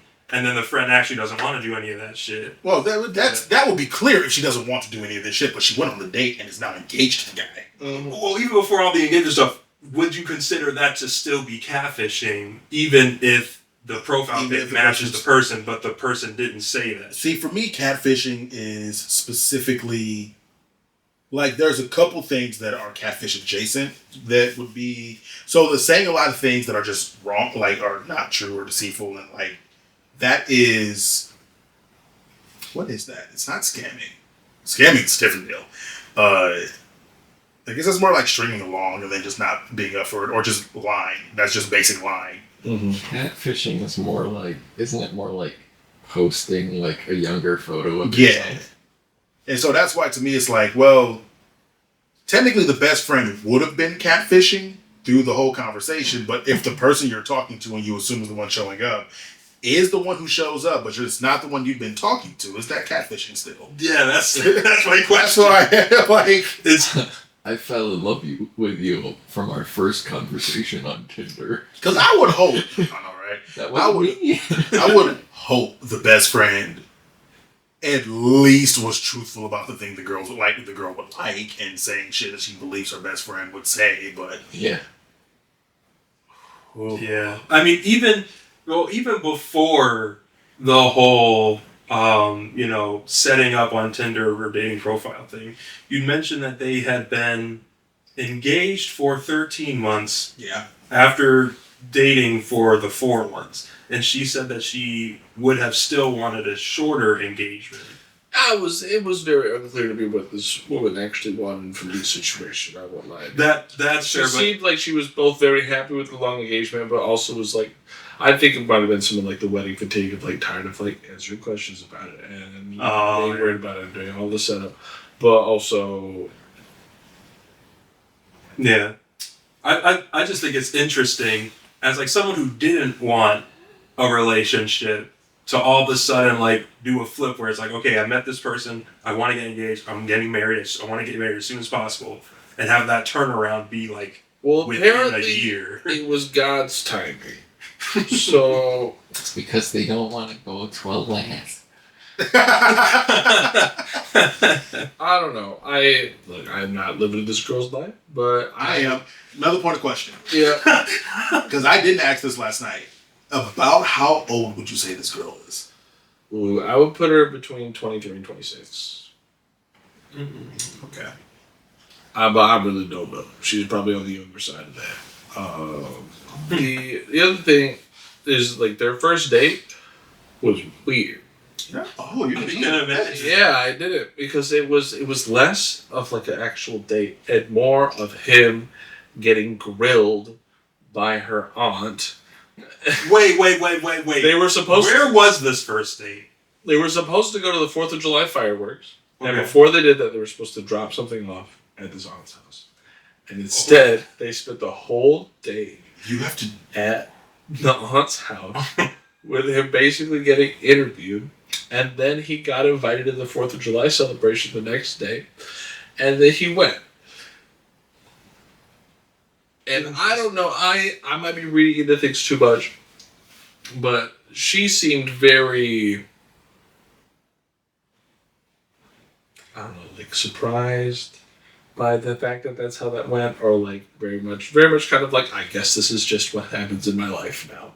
Like, I was like, Very accepting of it, essentially. yeah, begrudgingly accepting of other people in her life asserting control over something that she should really have control over.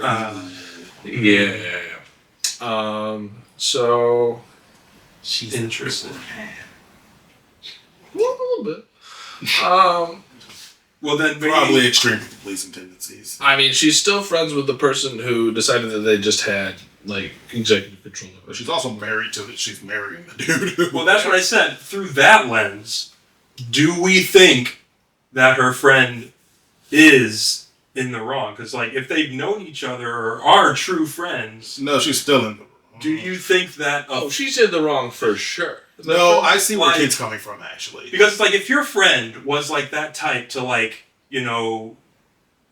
get into a relationship and then I don't know what happens to that relationship, but like get burned or that just dissolves and your friend doesn't like to get out much, doesn't want to talk to people, but she wants a relationship. Even if she says she doesn't, but she does, he, she, whatever your friend is, as a friend, and you know that this is how your friend is, but you want what's best for them and their happiness, right? Would you, as a friend, still want to look out for their happiness and potentially help them out in that way of looking for potential partners that you think your friend would mesh well with? So now,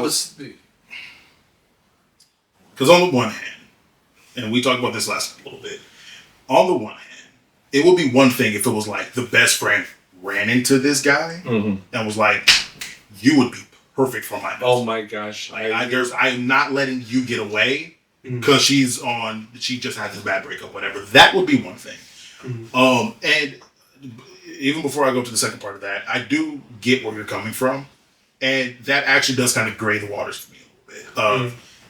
It morally, ethically, do I, as Ruben, think that's a shitty thing to do? Yes, 100%. That's a shitty thing to do to someone who said they just got out of a relationship and they want to remain single for a little while. But if this is also a pattern of behavior that's never gone unchecked, I can't. No, I still can. I can absolutely fault her for doing this. Shitty behavior because you've never been checked on it is still shitty behavior. But at the same time, if she's never been checked on it, then this is just kind of how they live their lives together. But to me, the bigger issue is that this is just the first dude who asked her on a date, and she said yes. It doesn't really seem like there was anything extra special about this guy that the best friend would go, this is the guy for you. It's not like if this story had been, I vetted, she showed me the texts and the messages, and she vetted hundreds of guys and was messaging them and really putting in this legwork to find who she believed would be the best guy for this girl. That would be one thing, but it doesn't sound like that's what fucking happened. She just literally grabbed the first motherfucker that was willing to look at the pictures and go, yeah, I'll date her, and set them up, and now they're engaged, which is the extra crazy part, in my opinion. But yeah. It would not. None of this would be okay for me under any circumstances. Right. The matter of if you think that there's a pattern of behavior, something needs to be corrected, or your friend needs help, there are other ways to go about it. Just going in and deciding that you have control over how they're going to operate their lives is not an option for me. See, here's the problem. That's the problem, though, right? I know for a fact that if I did that to you, we would be having a very serious conversation because you let me know very quickly that's not okay. Yeah. I would do the same back, right? In this scenario, it's what she went along with. Yep, she went along with. You are correct. Wait. If you found the wife of your dreams, though, from that. You're right. If I found the wife of my dreams, if I found the person of my dreams, that still doesn't negate the fact that I said I don't want to date someone, and you went behind my back and set me up on a fucking date. Well, I would forgive you, but we would be having some conversation about how this friendship is going forward. Yeah. And then I wouldn't listen to a word of it because I found your fucking wife for your dreams. And then something else would happen and we would have to revisit. And I thought the wedding venue was way too small, so I reserved. So yeah, I called in. So yeah, I booked a bigger venue and I called and canceled your other one. Just letting you know. Also, Emerald Green was not your call. I knew you were gonna fuck up fucking them on the first night, so I did it for you.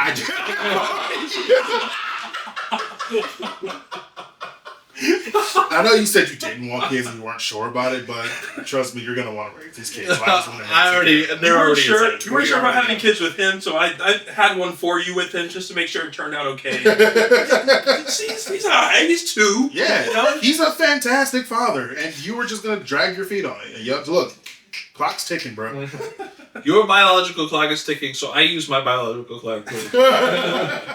Your kid could turn out like this. Wow, this person is a fucking villain. Yeah. I thought we really needed life insurance, and it's a good thing I did because he fell down the ladder. Not that I pushed him. I didn't push him, but he's really accident prone. It was going to happen sometime. Gotta make use of it. I just, I feel like he really rushed into this wedding. Could you imagine? Could you imagine after that whole story, the best friend going, you guys kind of rushed it a little bit, didn't you? I really think you should have waited. I think you should have waited.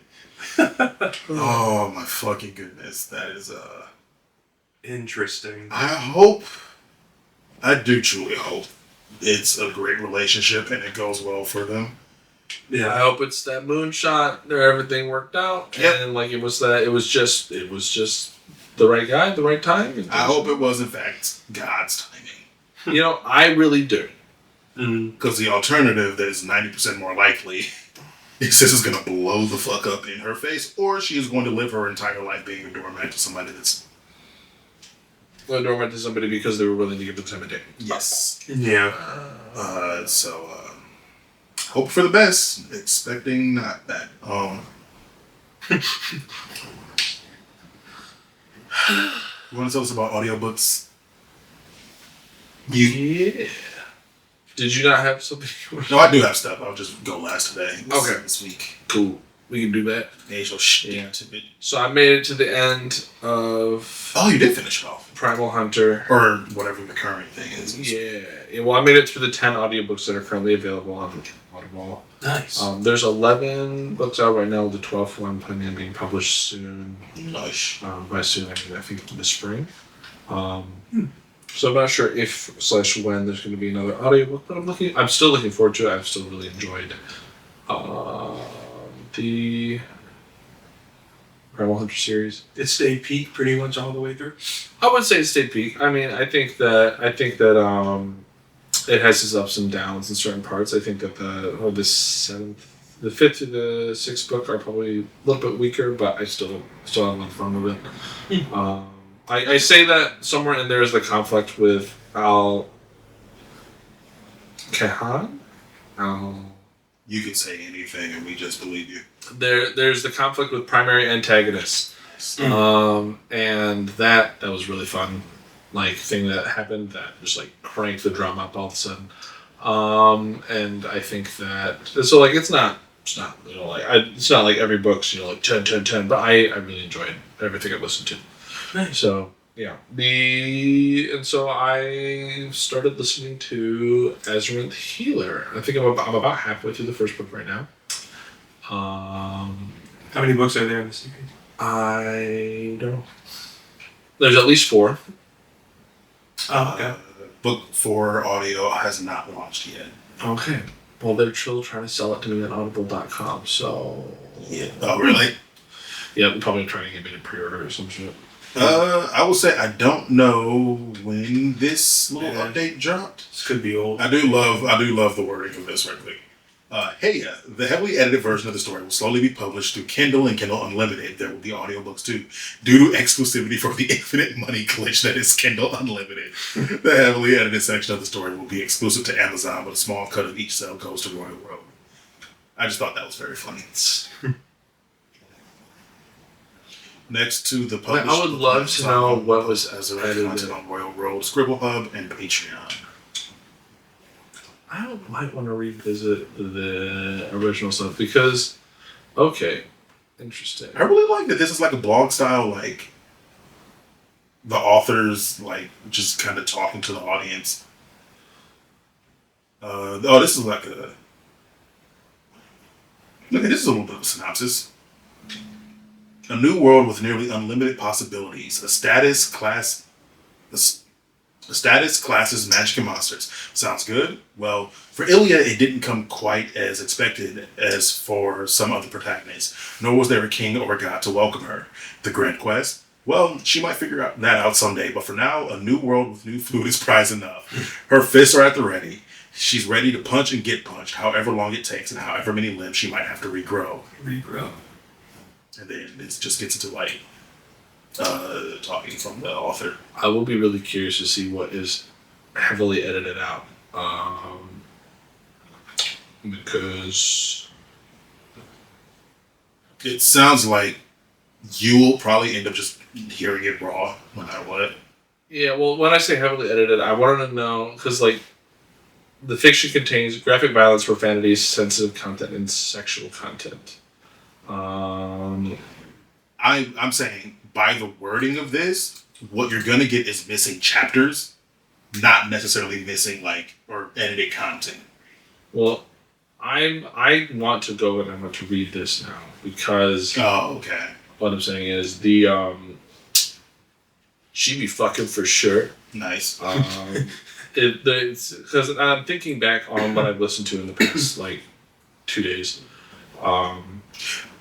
Before we get to that, tell us about this fucking book. Oh, it's so far it's really it's pretty good. I would give it about a 7 out of 10.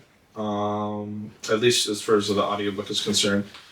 The way that she literally just goes to sleep one day and wakes up in a new world and then just has to fucking figure her shit out. She like any main character, she ends up stumbling into a cheat which is she gets a really powerful class that has like some really cool abilities, which is the Azarinth healer, which lets her fucking duke it out and also heal herself and others. Nice.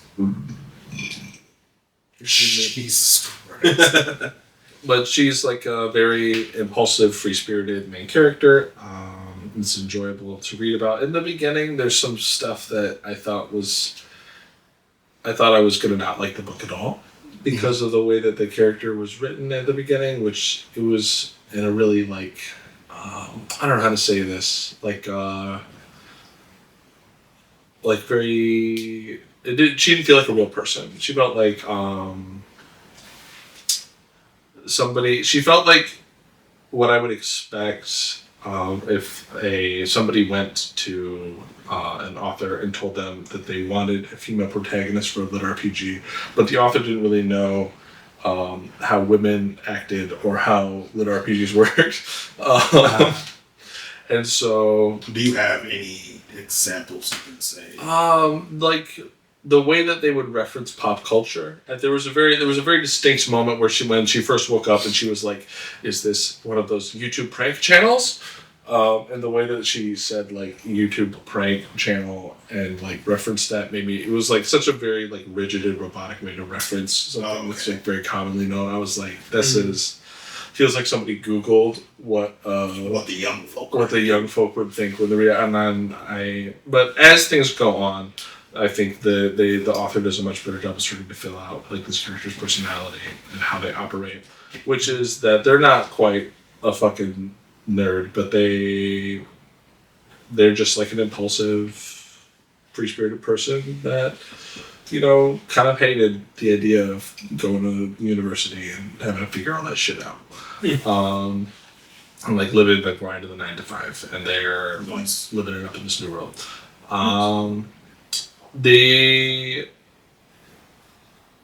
In terms of like characterization, the conflicts that they have, and how things work, I think that it's engaging action.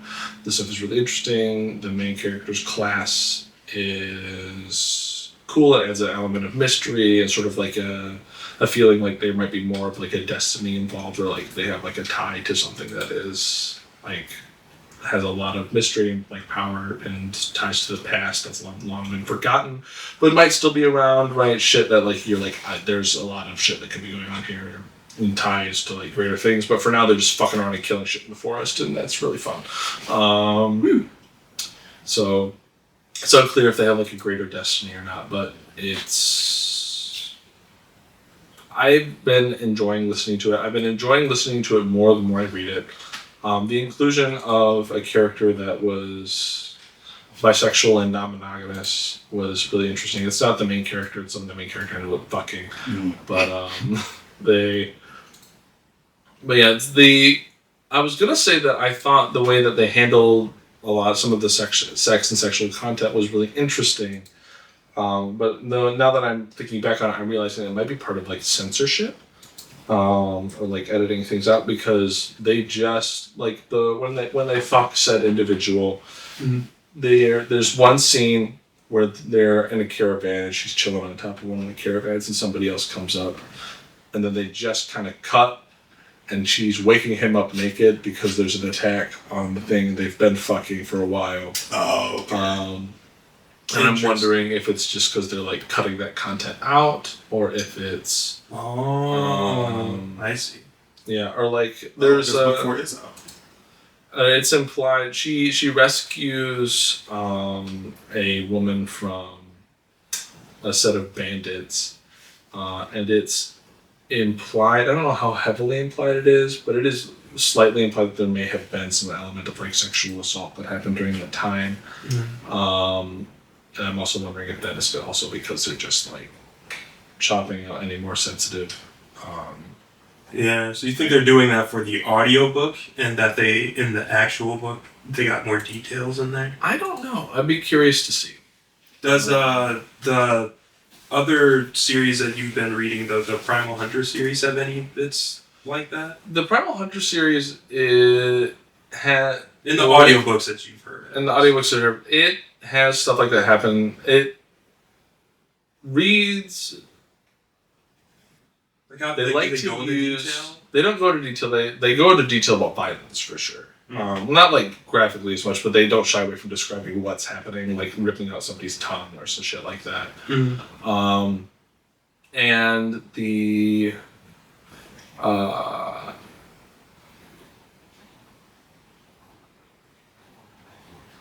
and they touch on very complicated topics. I talked to you guys a little bit about this off podcast, but they touch on very complicated topics.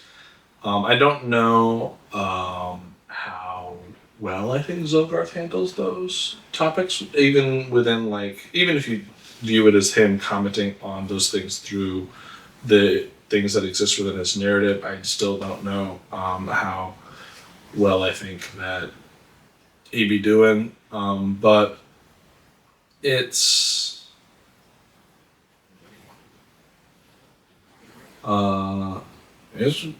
good. It's good enough. I would say they walk a very interesting line between creating this world where it's like there's this uncaring multiverse where injustice is rampant. A character that's not necessarily a pinnacle of justice, but at least is doing their best. And then having those two things meet in the middle. And there's a line that they try to walk with their writing there. And I think they do a good enough job that I'm able to enjoy the story. And that it doesn't leave me thinking that the main character is an abhorrent piece of shit. But just that there's a direction that I might like to see the author take some of those themes that I don't necessarily know is happening.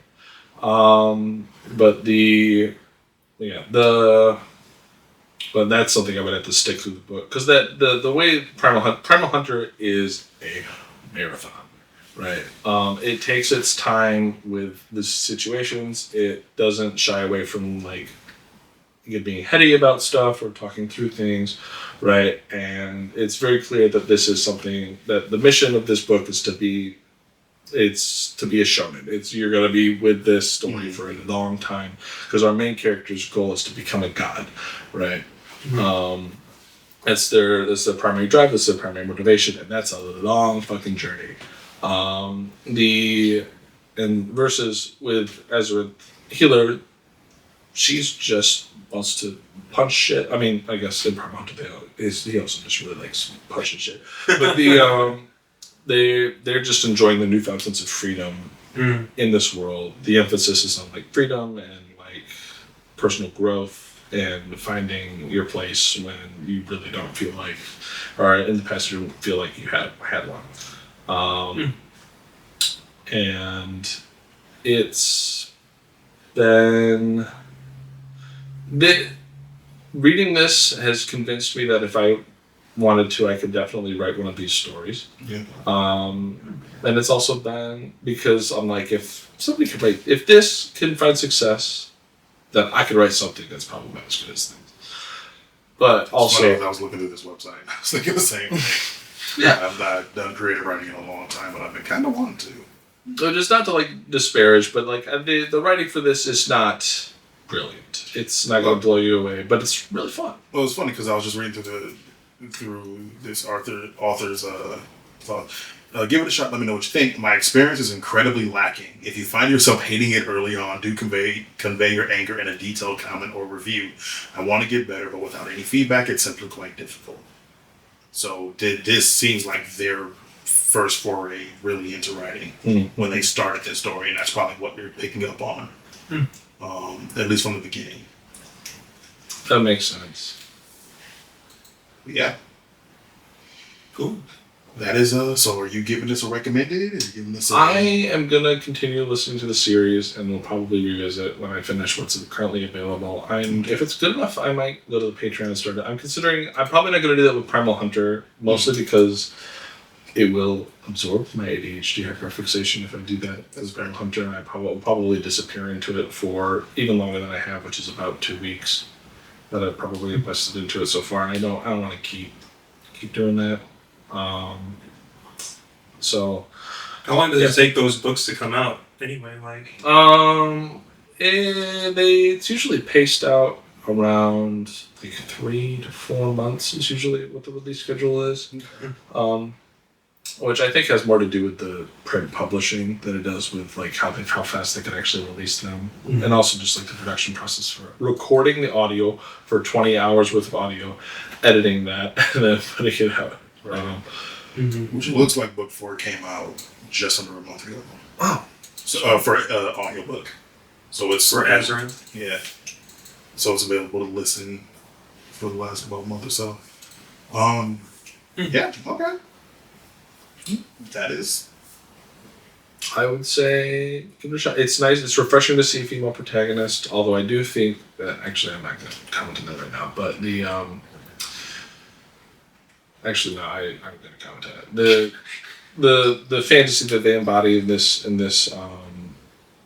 book is, I think, something that would be traditionally more considered like a very male. She's a fantasy. punch girl. Yeah. Yeah, you punch things, have sex with hot people, which is absolutely a fantasy that women are allowed to indulge in, but it is something that is like more traditionally being considered. Yes. Like Something that's common within the genre, typically. Yeah. Yeah. So yeah, it's enjoyable. If that sounds interesting to you, I would definitely give it a recommendation. And then when I've It's a female lead with a lot of masculine energy. yeah. And it's like at a certain point, it's like, if we're gonna make it a female lead, can we get something feminine? And like, can we try to write a feminine character? But it's just, if you can't do it, you can't do it. It is what it Yeah, is. well, like it's from my perspective, it's like I'm not really in a position to be like, oh yes, this as a woman, this connects with me Right. for sure. Like, and so it's one of those things because there are certain stories where you could reread it, and I don't know like how it's like it's a weird thing to pinpoint because it's like there's almost an instinctual like, oh, this was written by somebody with a different perspective than me, right? And this doesn't give off as much of that vibe, so it makes me wonder about the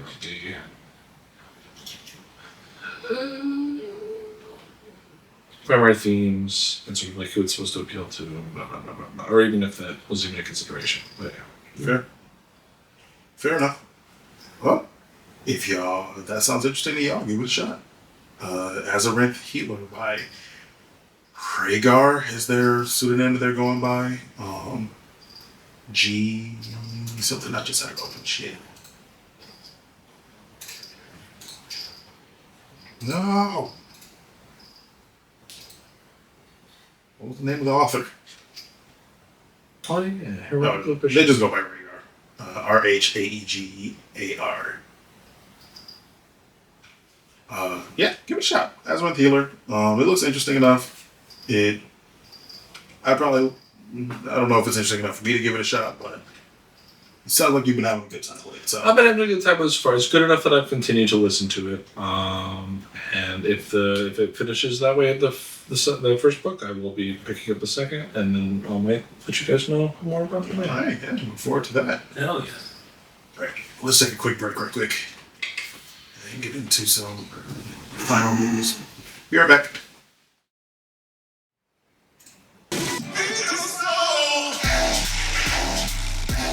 Oh, I'm Raven. Right? I ain't running, I'm Raven. As long as I ain't getting hit by any of my moves, I'm dancing. Oh, that's a sick visualizer. This is a fantastic visualizer. I went through this person's allowed so they have Are they all like this, or they're like for more or less. It's a lot of just audio visualizer stuff. A lot of it themed around Pokemon. Most of the music based stuff. This person's art is fantastic. It's really good. This looks like straight off of something that you would see. Wait, is this the guy who originally did this? I don't remember this. It might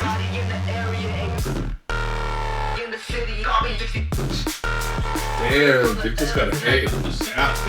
Yes.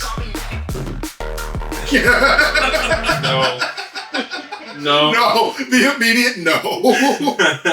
Oh no, he's hot. Oh no. Because I've seen that in many different places, but I did not know that this was the guy. It might be this guy.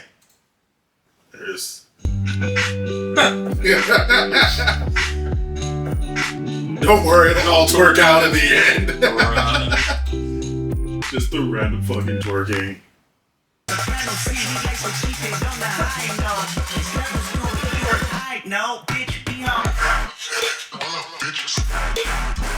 Jesus Christ. Oh God, I love Buddy. It has no right to jiggle like that. Guys, I gotta go. In the bathroom? Yeah. I need a towel. You know what I'm gonna do to that thing, Batman? No. This is horrifying. This is horrifying. Now do it again for Cynthia. Y'all don't. Cynthia is the best Pokemon girl. The trainer? Yeah. Cynthia's I should know who she is, but Yeah. just in case you don't. I do from porn. Yeah. Yeah. You filthy fucking degenerates. It is what it is, you know? It is what it is. It is what it is.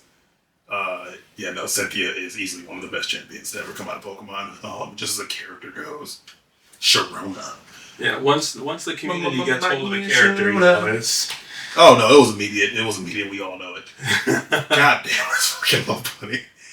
Oh, I just want to show you all this guy. Death. What was his name? I forgot to say the name. Did you post it in the... Yes, I did. Okay, then yeah. Death Render. Edgy as fuck, but I love your goddamn animation. Well, it takes me back to some of the EDM concerts I've been to where they put that shit just up on the screen. Like, Mm-hmm. it's an idiot. so good. Yeah, I love that. Oh, yeah. Oh, that's right. You did go to festivals. Mhm. I don't know why festivals do not. I know they're EDM, and I never registered them as EDM in my head. Oh, that was fantastic. I will be following. Hell yeah! Like I would give Death_Render on Instagram. They absolutely deserve every follow. Fire. Really fucking good. They need to get higher. They might. No, They might be. They need I to don't get think they paid. should. Because I think they need to get paid. I think they need to get paid. I don't think they need to get hired, particularly anywhere, because then you start losing a lot of stuff that makes them great. I think a lot of those types of people, though, who do like visualizers, typically get like, like commissions. Yeah. I'm trying to say. It's So like, like artists reach out like, hey, can you do a visualizer for this one hit song or this one song I'm gonna release, in like a couple weeks. Right. Yeah. The person who does the Blue Hamsters, they've been doing a lot of like official music videos for like Tiesto and shit. What is his name? The dude who does the the Double Crown animation. Oh, I know what you're talking about. Felix Colgrave. Felix Colgrave, thank you. Yeah. Felix Colgrave that's one of the things he went away for a long time because he was doing animation for a band, which turned out really fucking good. By the way, it was. Really that's always dope shit, and that's the kind of thing I would love to see Death Render get. It's like I agree with Izzy. He needs to get paid. Getting hired to me like it signals he's working for a company, and then now he's dealing with overhead and all the bullshit that comes along with that. Yeah, like I follow a few different people who create 3D visualizers for artists, and that's typically what they do. Is like they would post like, here's what I did for so and so's release that came out this Friday. Here's the visualizer. Here's like the breakdown. Nice. And then like a couple weeks later they'll post another one from another artist. Here's the visualizer did for this other artist, and the breakdown and everything. So I'd love to see that from that creator. That'd be dope. Speaking of other creators that are dope, the Panda Red on TikTok, he is a really cool comic book TikTok creator that for a long time I hadn't really heard from, and then he just kind of randomly popped back up on my feed again the other day. But the video itself isn't super important. It's the topic that he gets into and something he brings up later that I really want to talk about. So we're going to pause for a second. We'll come back in a moment. Like 2 days after you died, I chased him into a helicopter where he got shot like 6 times. The helicopter exploded and crashed into the ocean, and his body was gone before Superman could find it. Oh my god, I don't understand how this is even fucking possible. He's like a cryptid, dude. I don't fucking get it. Oh my god! That ominous shit happens to me. I don't know, dude. Dude, fuck whatever's going on here. That is some fucking bullshit. Thank you. Finally someone gets So, one, I love the Panda Red's content, just in general. But that is absolutely the way I feel DC should be handling the whole like not killing Joker thing. That so. But he's a cryptid?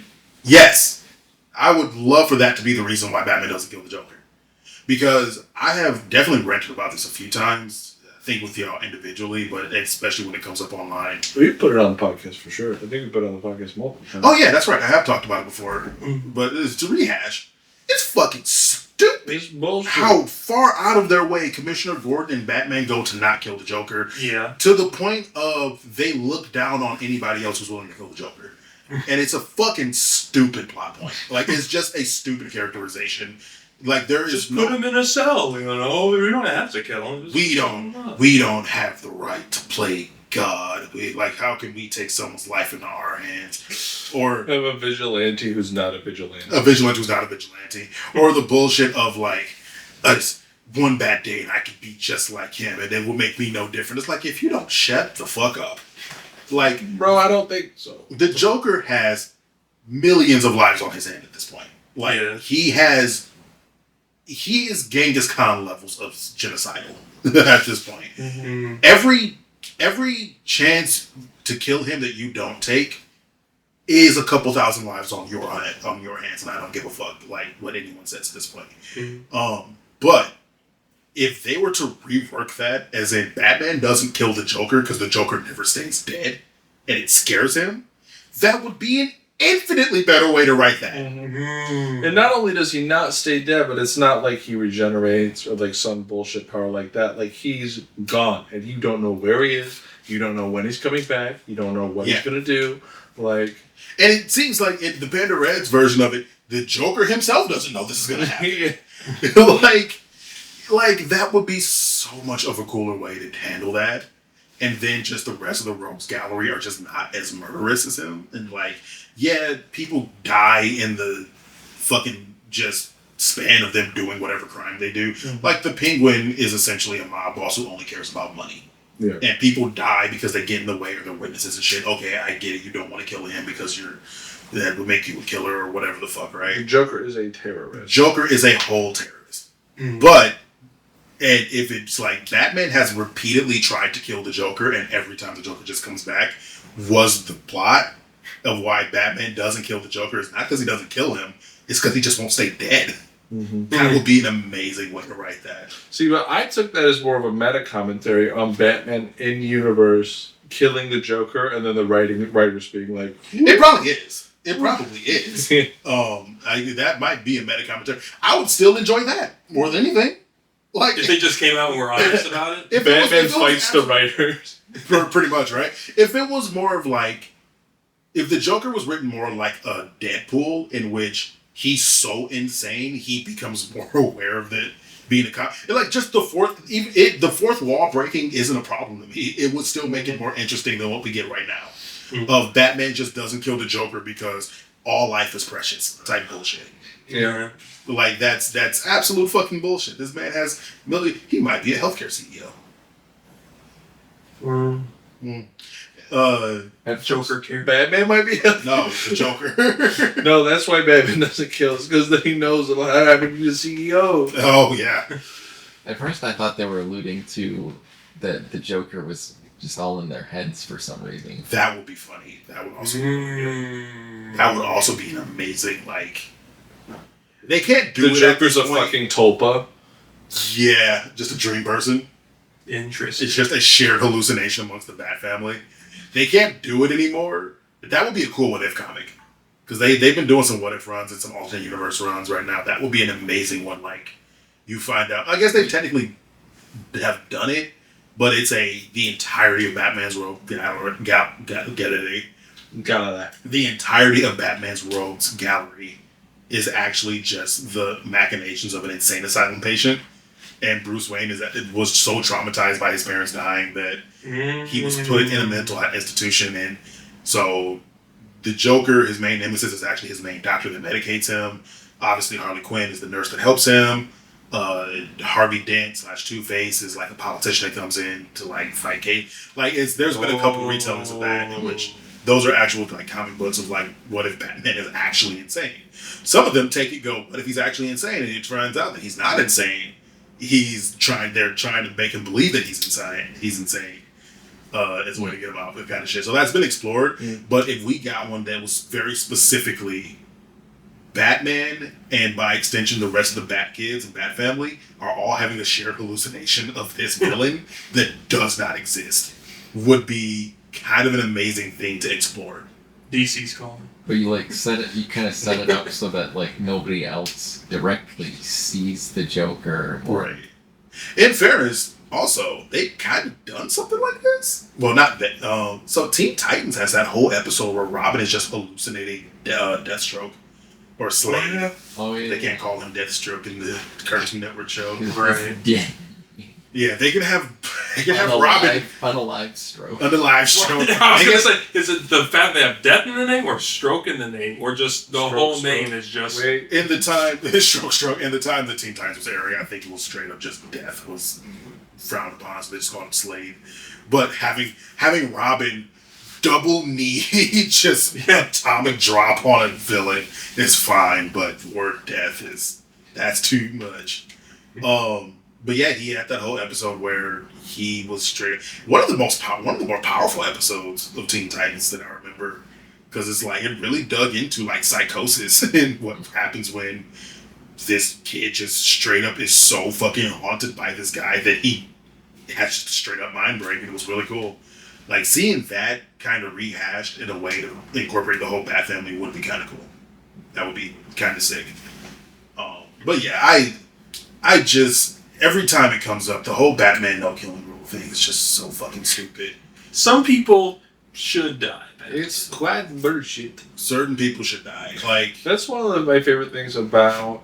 Oh, sorry, I should say favorite. It's one of the things that I find really refreshing about some of the fiction that I've been reading recently, or I say recently, about like wuxia or.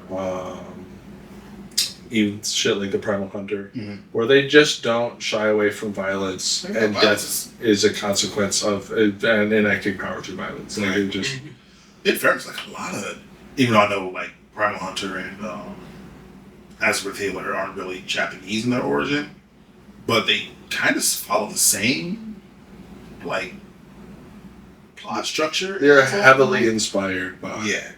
Like, and a lot of the stuff from there does not shy away from death. Like, it doesn't. People dying is just gonna fucking happen because this is war, this is violence and conflict. Like, I can understand the nature of power and how it's enforced. Right?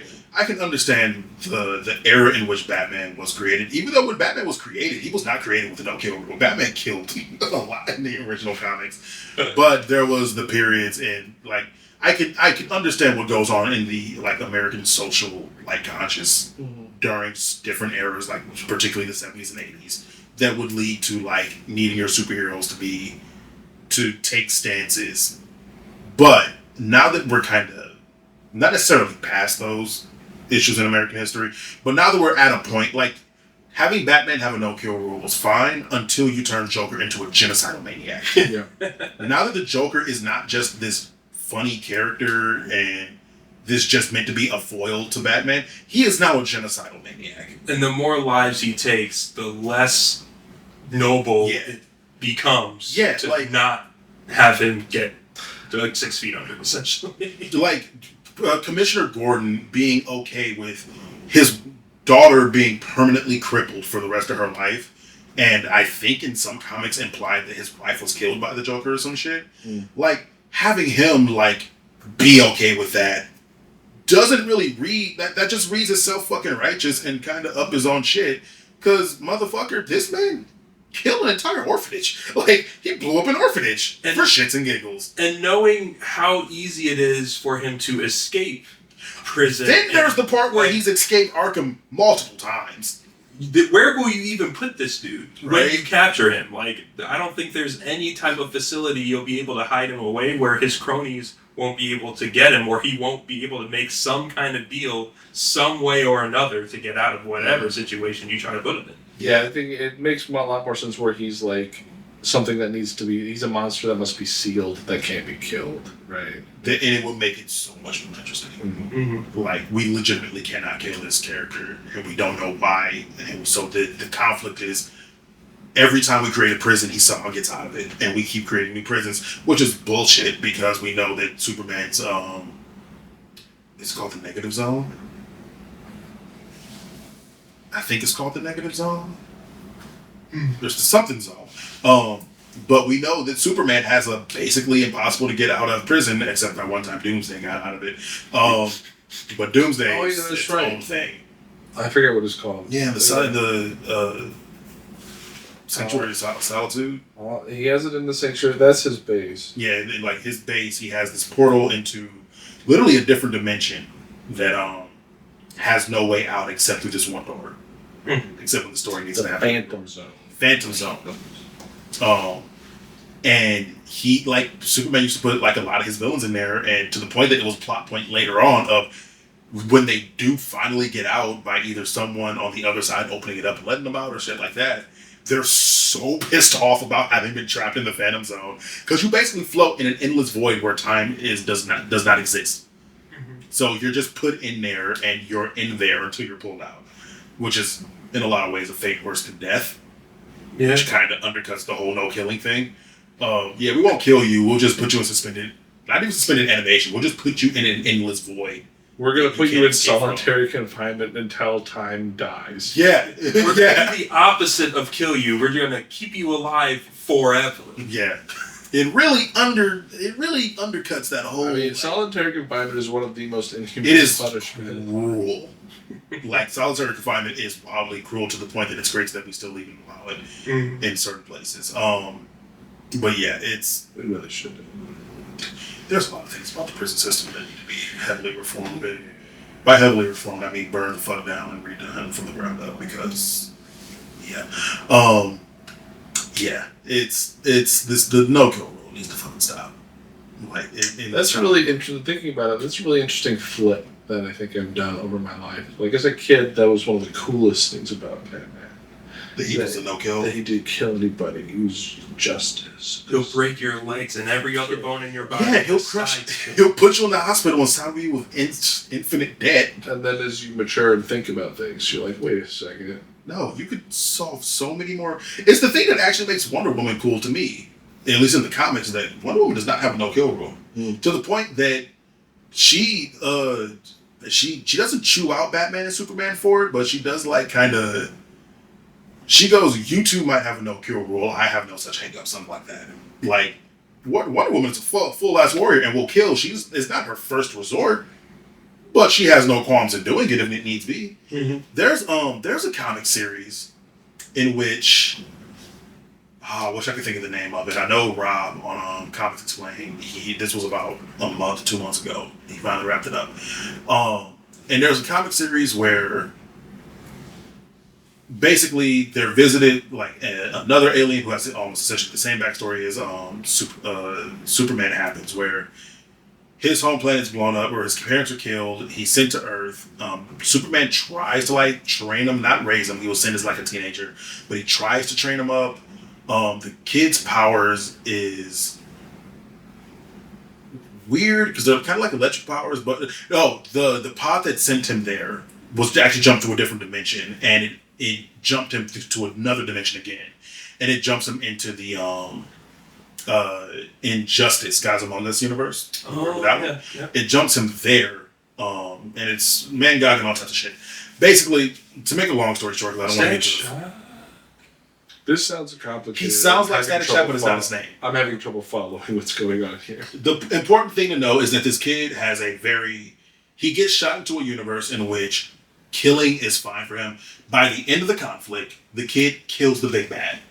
Gets absolutely chewed out by Superman and Batman. And mind you, he kills the big bad because if he hadn't killed the big bad, they had like 10 seconds between, the penultimate bad. And then they found out there's a bigger bad because Apocalypse shows up. If this character had not killed the person he did, they had like 10 seconds and then the whole universe ended. How dare you not kill or how dare you kill Thanos? How dare you kill Thanos? Like it was literally a how dare you kill Thanos? You don't have the right. It's like Thanos just beat everyone's ass. And if we don't just beat everyone's ass, and then Galactus showed up, and if Galactus like grabs Thanos, and we know Thanos can't do anything about it, that's not necessarily true. Probably in the comics, Thanos is probably stronger than Galactus. But as far as MCU goes, if Galactus shows up, we have 10 seconds to figure out what to do with Thanos. Now, we all just lost against Thanos, or for the most part, we all got our shit rocked by Thanos. And Galactus, we know, is stronger than Thanos. And we have 10 seconds to figure this out, because if Galactus gets his hands on Thanos, we're all dead. So, in this moment, I chose to kill Thanos because I had a clear shot and he had his guard down. How fucking dare you take life into your own hands is legitimately what we got at the end of this fucking comic, and it infuriated me. It's the stupidest thing, because Superman and Batman on their high force, like, to the point they're like, we thought you could be better, but clearly we were wrong. Like, just giving up on this kid because he made a snap decision in a moment in which the snap decision needed to be made. And they try to use the morale of like, you don't know what could have happened in that time. We had people on the way. Literally, the entire situation showed us that y'all couldn't handle this. And Mangog had the anti-life equation. And we know that if Apocalypse gets the anti-life equation, that's the end of all life in the universe. That's his entire goal.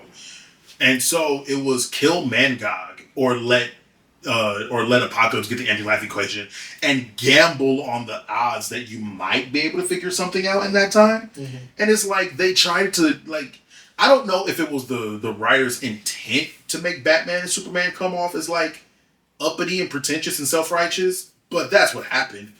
Just about there's a few people who try to defend it and make it sound like it was an okay thing to do. It feels like a really bad commentary on the police. A little bit. The way the story goes, you don't ever get like a police outward to it. Mm. It's just they're trying to make it out it was just a really bad attempt at justifying like why Batman and Superman have a no-kill rule. It's like, no, you two don't have a no-kill rule because clearly you two don't know how to handle power. Like, with Batman, it's like if literally killing one person is actually going to push you over the edge, then you're a ticking time bomb regardless. Mm-hmm. Like, you are never a great person. And Superman, if killing a person is enough to make you turn into an evil god, you're just that. You're just that. Mm-hmm. You're just that. Like, motherfuckers, go to therapy. Like, it's the MCU goes to therapy. DC goes to therapy. MCU has less of a qualm about killing, which is something I do enjoy. Is like every passing conflict, every raised stake makes Superman and Batman seem less and less righteous. Like, it just makes them sound fucking stupid, and honestly, the most dangerous people to be around, because clearly their priorities are so skewed that they're going to sacrifice the universe. I would rather let the entire universe die than let anyone say that I killed a person. And sacrifice a person, yeah. It becomes more and more unhinged and insane with every passing comic book. I'd rather kill everybody than kill one person myself. I'd rather let you all die than anyone kill him. Like, I'd let someone kill everybody else than me kill one person so that they don't kill him. Over all of our... You kill him over all of our dead bodies. Like, what the fuck is this logic? How could you live with the blood of an innocent on your hands? Easy, by knowing I saved the lives of thousands, if not millions, in the process. Trillions? I mean, you said universe, so... Yeah, in this particular instance, like, I saved an entire universe of infinite amounts of lives. What the fuck are you talking about? One person? Literally by killing is one that dude even a person? who was a villain through most of the story, by the way. Like, is that just like a spiritual being of sorts? Is that even like a person? Mangog is technically a person, quote unquote, in the way that Superman is a person, right? Like, like this is a wildly powerful compared to an Earthling. They're not an Earthling, but they're still like a sentient life form. So they're not like a cosmic concept or anything. They're sapient. They're sapient. They were born, and they have to adhere to the rules and physics of the universe to some level or degree. Except if you have to fly, and then you just all ignore that. Yeah, it's the fucking no-kill thing just gets stupider and stupider every time it comes up in a comic book, and it just needs to go on and be done away with. Like, injustice happening because Spider-Man. Injustice happening because Superman couldn't handle killing Joker after the Joker nuked a town. Injustice happens because Joker nuked a town using Lois Lane, a pregnant Lois Lane, by the way, as the bomb holder. Like, Oh shit. nuked a fucking town. Superman killed the Joker, and that was enough for Superman to become evil. That's why Superman became evil. Sounds more like he became evil because his pregnant wife got nuked. But Yeah. Well, his pregnant wife got nuked, but it was the whole, like, my wife getting nuked. That's what I'm saying, though, right? His wife gets nuked. He knows it's the Joker. He kills the Joker. He just decides, well, since I can now kill the person, I may as well become a dictator. And that's injustice. That's injustice, Gods Among Us. Yeah, you're not wrong. Yeah. that is what. But then it's like, is the catalyst for him turning evil the fact that now his love is gone, or that he killed That he killed the Joker. They make it very specifically the killing of Joker. It was a fit of rage, and instead of dealing with the trauma of your wife being dead, fuck it, I guess I'm just evil now. Mm-hmm. now that he did a kill, Like, they very specifically, like, literally, Lois dies, and Batman kills Joker in that moment. This is not like in his time, his fucking Count of Monte Cristo, or whatever the fuck that's called, of him ruminating on it so bad that he obsesses with it to the point that he becomes evil. No, it's he had a snap reaction to the Joker killing his wife and unborn child. Mm-hmm. And they just play it as like, and well, since I killed, I guess I'm evil now, and so I'm just going to be an evil dictator. that's such an interesting reflection of like black and white morality. Right. I wonder if that's the point.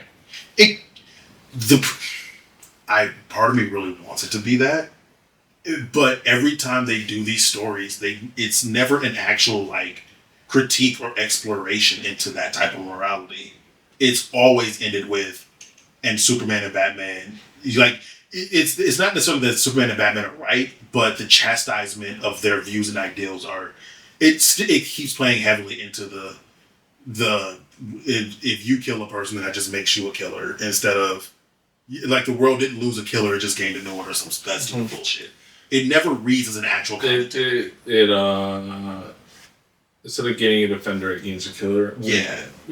You're no better than him. It always reads as you're no better than him. And it's like that doesn't work with the Joker anymore. That doesn't work with most of Batman and Superman's rogue galleries. Mm-hmm. Like that worked at a time before there was like a score count.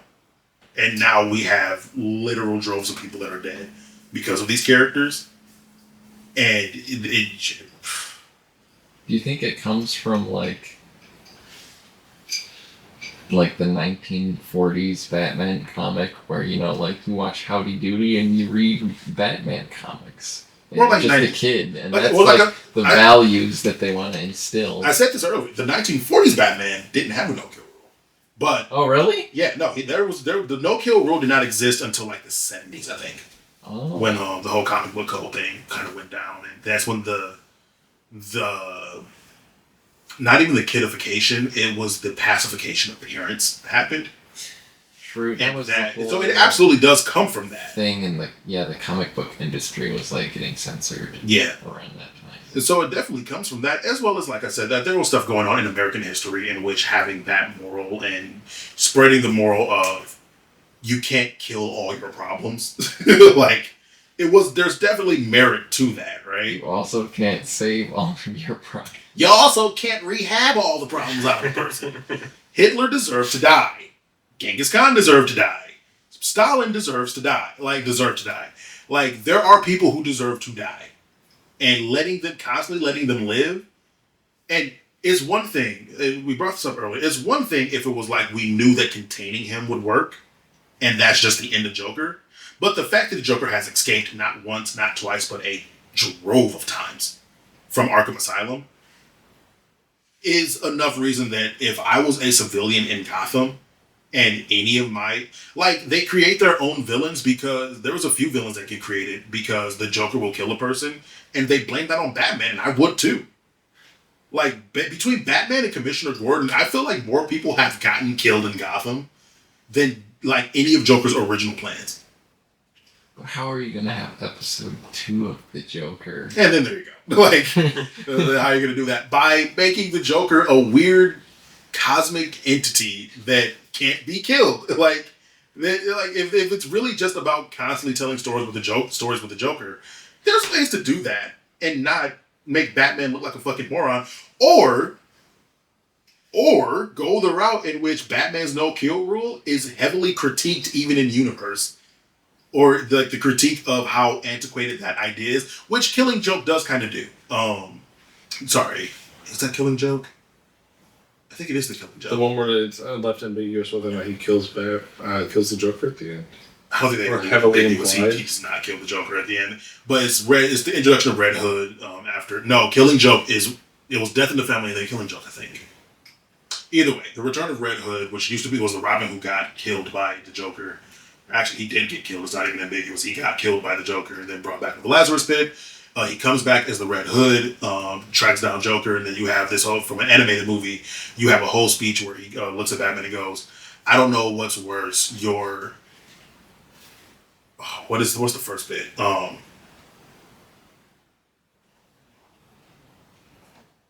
Shit, what does he say first? I remember the second part is, I don't know what's worse, your dead or your antiquated sense of morality.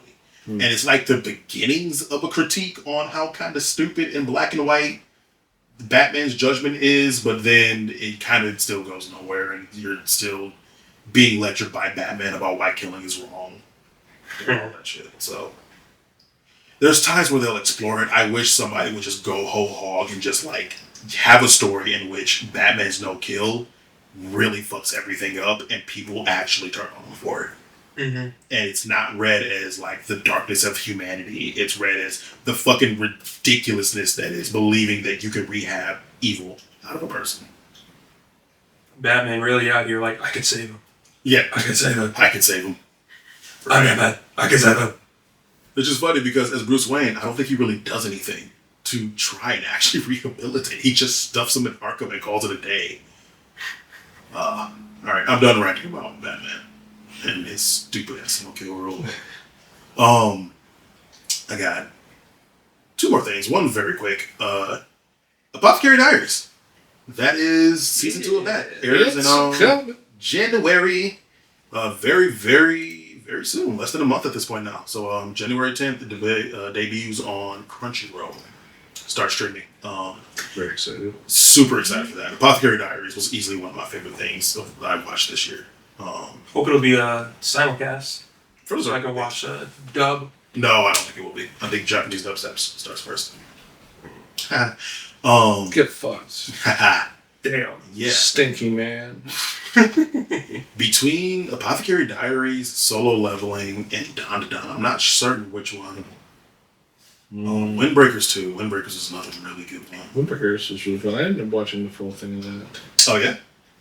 Well, yeah, because you guys, I was not here on the same yeah. days when you guys were watching it. But the I haven't watched actually Windbreakers. You should. Guys. You should. It's really good. Me and Iz were watching it as it aired. And that was a really good one. It's a weird slice of life shonen in its setup because it's just like school kids and fighting is just their life. So you're just kind of looking at a day in the life of these kids at this fight high school, and they're not things they get up to when they have to fight the rival high school. And then everyone's happy at the end. Like it's literally like all the makings of a shonen packaged in a slice of life packaging. It's really good. Okay. But yeah, between that, Solo Leveling, Apothecary Diaries, and Don to Don, like those 4 were definitely like my highlights for the year. There might be 1 or 2 things I'm forgetting, but oh well. But they were that good, I wouldn't forget them. But yeah, look out for that on January 10th. So less than a month from now, Apothecary Diaries season 2 starts up. And the last thing I got here is a little article from Mary Station. Miyamoto defended video games against movies after the release of Zelda Ocarina of Time. And quote, the new frontier is interactivity. So the reason I shared this is more of it actually echoes a sentiment I've had about the progression of film to video games and kind of how that all plays, where like the progression of books was film. So, well, I guess the progression of written media was live media, stage plays, stuff like that. The progression of live media was produced media, shows, movies. And so the next logical step. Now I remember talking about this with some friends back in college. I don't know if we've ever had this conversation or not, but it's like it made sense. The next step would be interaction. Mm-hmm. And Miyamoto. Well, I think in the conversation at the time we were seeing virtual reality as an extension and evolution of that. Yes, that's right. That is what we were talking about. And it kind of like the next steps of all of that.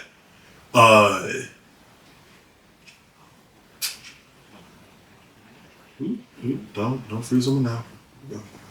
Don't freeze me now. I'm fit having this. Never mind. I tried. Never mind. I'm having such a good time. I'm having a bro. Video games are much younger than cinema. That much is clear. The rise of the interactive industry, especially since the late 1980s, has been a different story. The war between the two media was a battlefield between those who chose one way or the other way to enjoy a hobby. In 1999, Shigeru Miyamoto gave an interview in which he explained his view of the conflict and how video games could be influenced by cinema and vice versa. There's people out there who think video games are inferior to movies, but the new frontier is interactivity. So rather than fighting over winners and losers in the here and now, I say let's enjoy working constructively towards that new future. As early as 1999, Miyamoto confirmed that figures from the American film industry had visited Nintendo to talk about interactivity. They're very serious about it, but they still don't know what they're doing yet, just as Japanese people, when they first started filming movies, didn't know all the techniques of filmmaking. They'd use cranes for overhead shots that Western directors would use a helicopter for. These film people couldn't imagine encoding all that different jump data into the terrain itself. Can a video game incorporate cinematic elements? Miyamoto-san answered in 1999. The debate is still raging 25 years later. Many people talk about whether a video game should be true to its spirit or whether it should take a license on a mechanical level to try to be realistic. Miyamoto-san was clear at the time, referring to his work on The Legend of Zelda: Ocarina of Time. Yes, and yet it doesn't interfere with the gameplay, he begins. That's the problem with movies. If you add too many, they can confuse the player's sense of direction and actually make the game harder to play. To prevent these elements from becoming confusing, Miyamoto-san said that they had to know how to do things very well, and that experience would allow them to develop their intuition. That way, they could balance the elements of both media without going overboard. In doing so, we're going to create a whole new grammar of interactivity. It's a range of possibilities that do not exist in movies, I believe, he concludes. I don't entirely know what the full scope of this conversation was about. But if I had to guess, it was probably in reference to how they developed the camera system in Ocarina of Time. But yeah, it's not even so much in that respect. It's been a fun conversation that's kind of come up recently in some spaces I inhabit of the feel of games becoming too cinematic nowadays. Mm-hmm. And I heard someone put it in a great way. It feels a lot more like you have a lot of games that are being created by people that wanted to do film and for whatever reason wound up in the gaming space. And we know of this happening. Like Hideo Kojima, he is gone on record of he really wanted to do films. But he ended up the job he landed was in game development. And that ended up turning into, once he finally got into a director's role, he was able to kind of live out some of the film narratives he wanted to do. That's why stuff like Metal Gear Solid is such a cinematic. Thank you. Cinematic experience compared to like what video games were at the time when the Metal Gear Solid series was first being done, even up to when like 5 was being done, or even jump up to like Death Stranding and stuff like that. The reason it's so cinematic is because that's what he wanted to do. And I don't think there's anything wrong with that, personally. But you can see, but I feel like he strikes a really good balance between the two.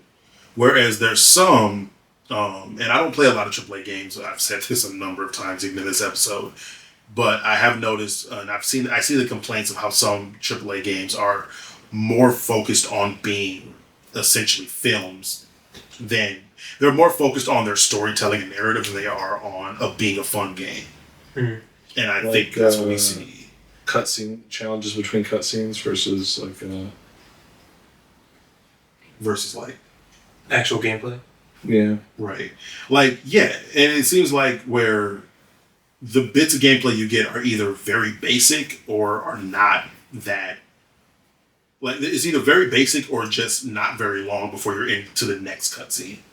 Yeah. And I don't play a lot of games like that. Most of the stuff I play is, other than like Pokemon and Zelda and some Mario games every once in a while, a lot of the stuff I tend to play tends to be indie stuff or just like smaller, like it's all gameplay. I'm kind of in that bucket too. I think it's a really interesting binary, but I just don't see it. Mm-hmm. Like I get the video games being more cinematic, and I get maybe like coming out of the end of a video game feeling like you watched a movie rather than playing a game. Right. I've never had that. Yeah, I think it's because neither one of us are really.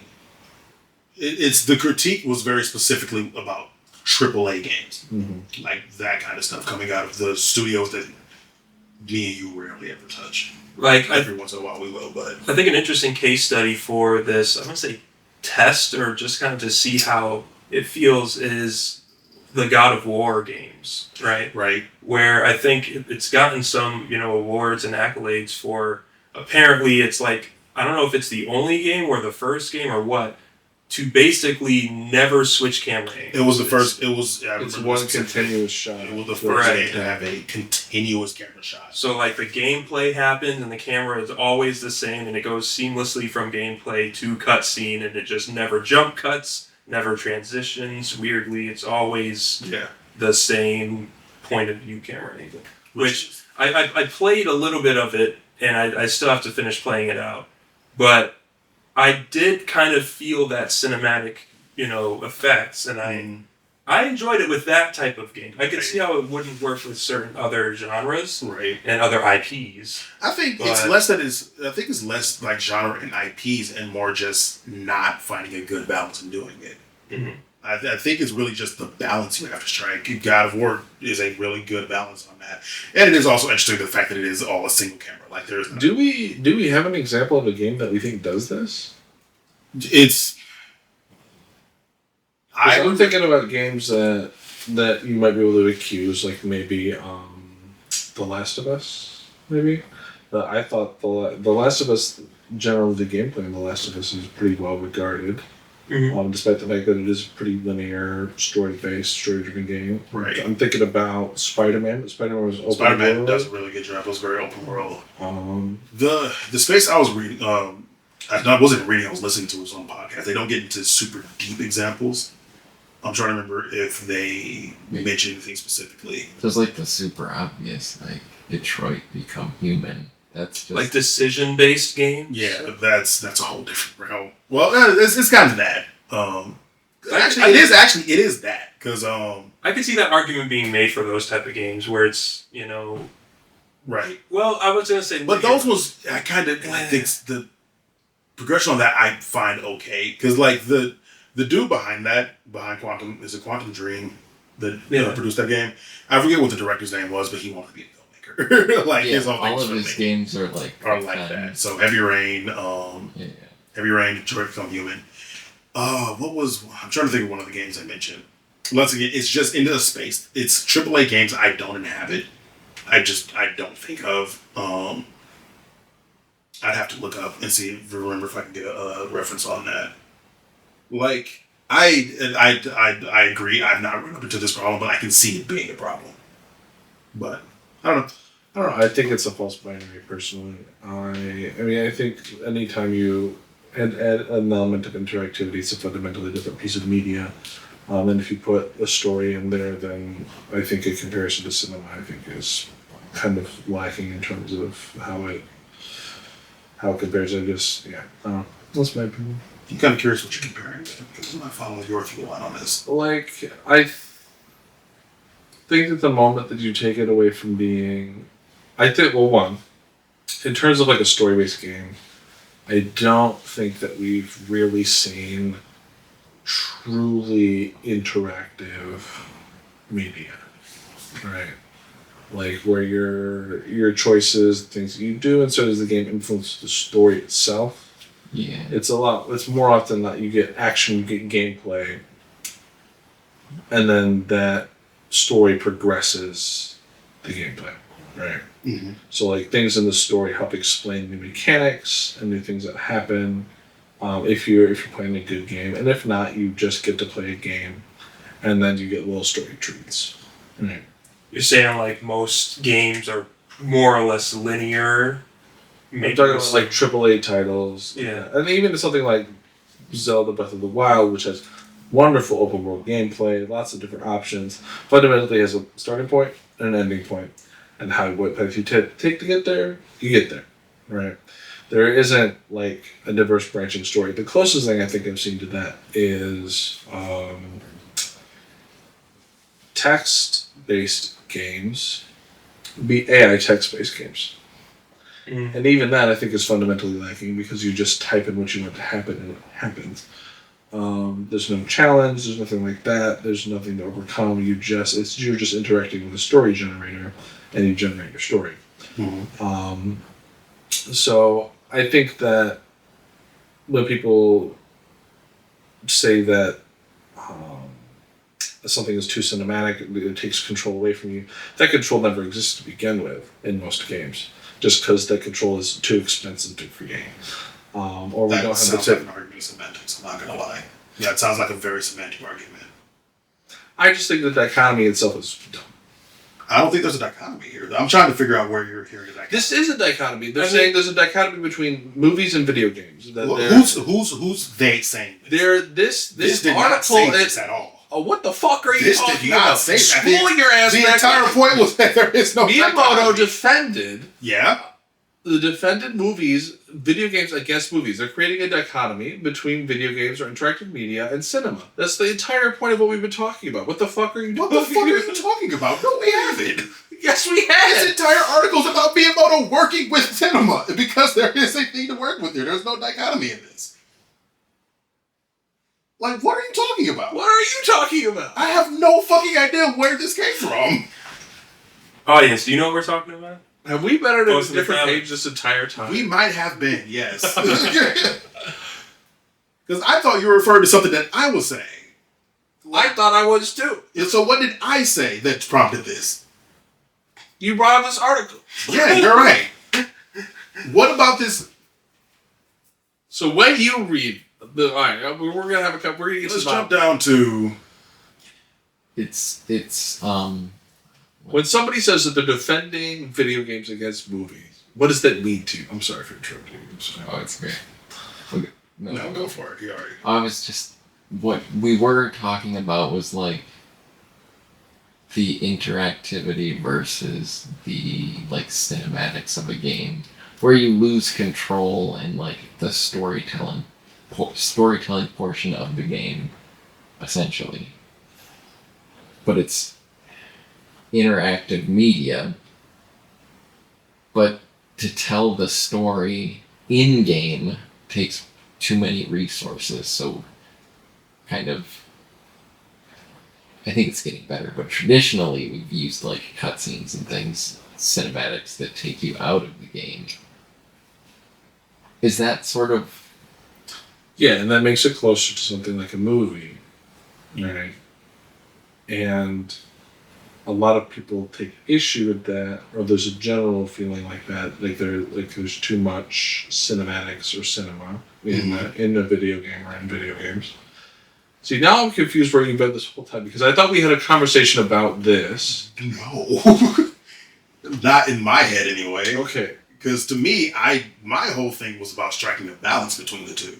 And there's something like, I'm not going to say what people have and have not been. I guess that's I've been saying that. But especially in the AAA space, that the balance has been off. Or at least, that's what I'm saying. I don't know. Okay, so you're not saying like A or B. I'm not saying you're A or saying B. like I they think there's both a balance coexist between and the they two. Yeah. Okay. Like, like, God fucking damn it. what the fuck are we arguing? We're not even arguing. We do this all the time, me and you. We do. We're like we're saying the same thing but two different fucking ways, and then we get confused about how the other person is saying it. Okay. Like, I think we're actually saying very similar things, but I take issue with when people point out cinematics or video games as a dichotomy in the first place. Okay, yeah, that's sure. I think that's kind of dumb. Because I do think that there's, like you're saying, that there's a balance that needs to be struck, and that there's going to be elements of both in there, regardless of how you construct it. Yeah. Right. We don't have the technology to create, I don't know how to call it, infinitely unfolding narratives. You just can't do that. Yeah. Well, like, it's the kind of...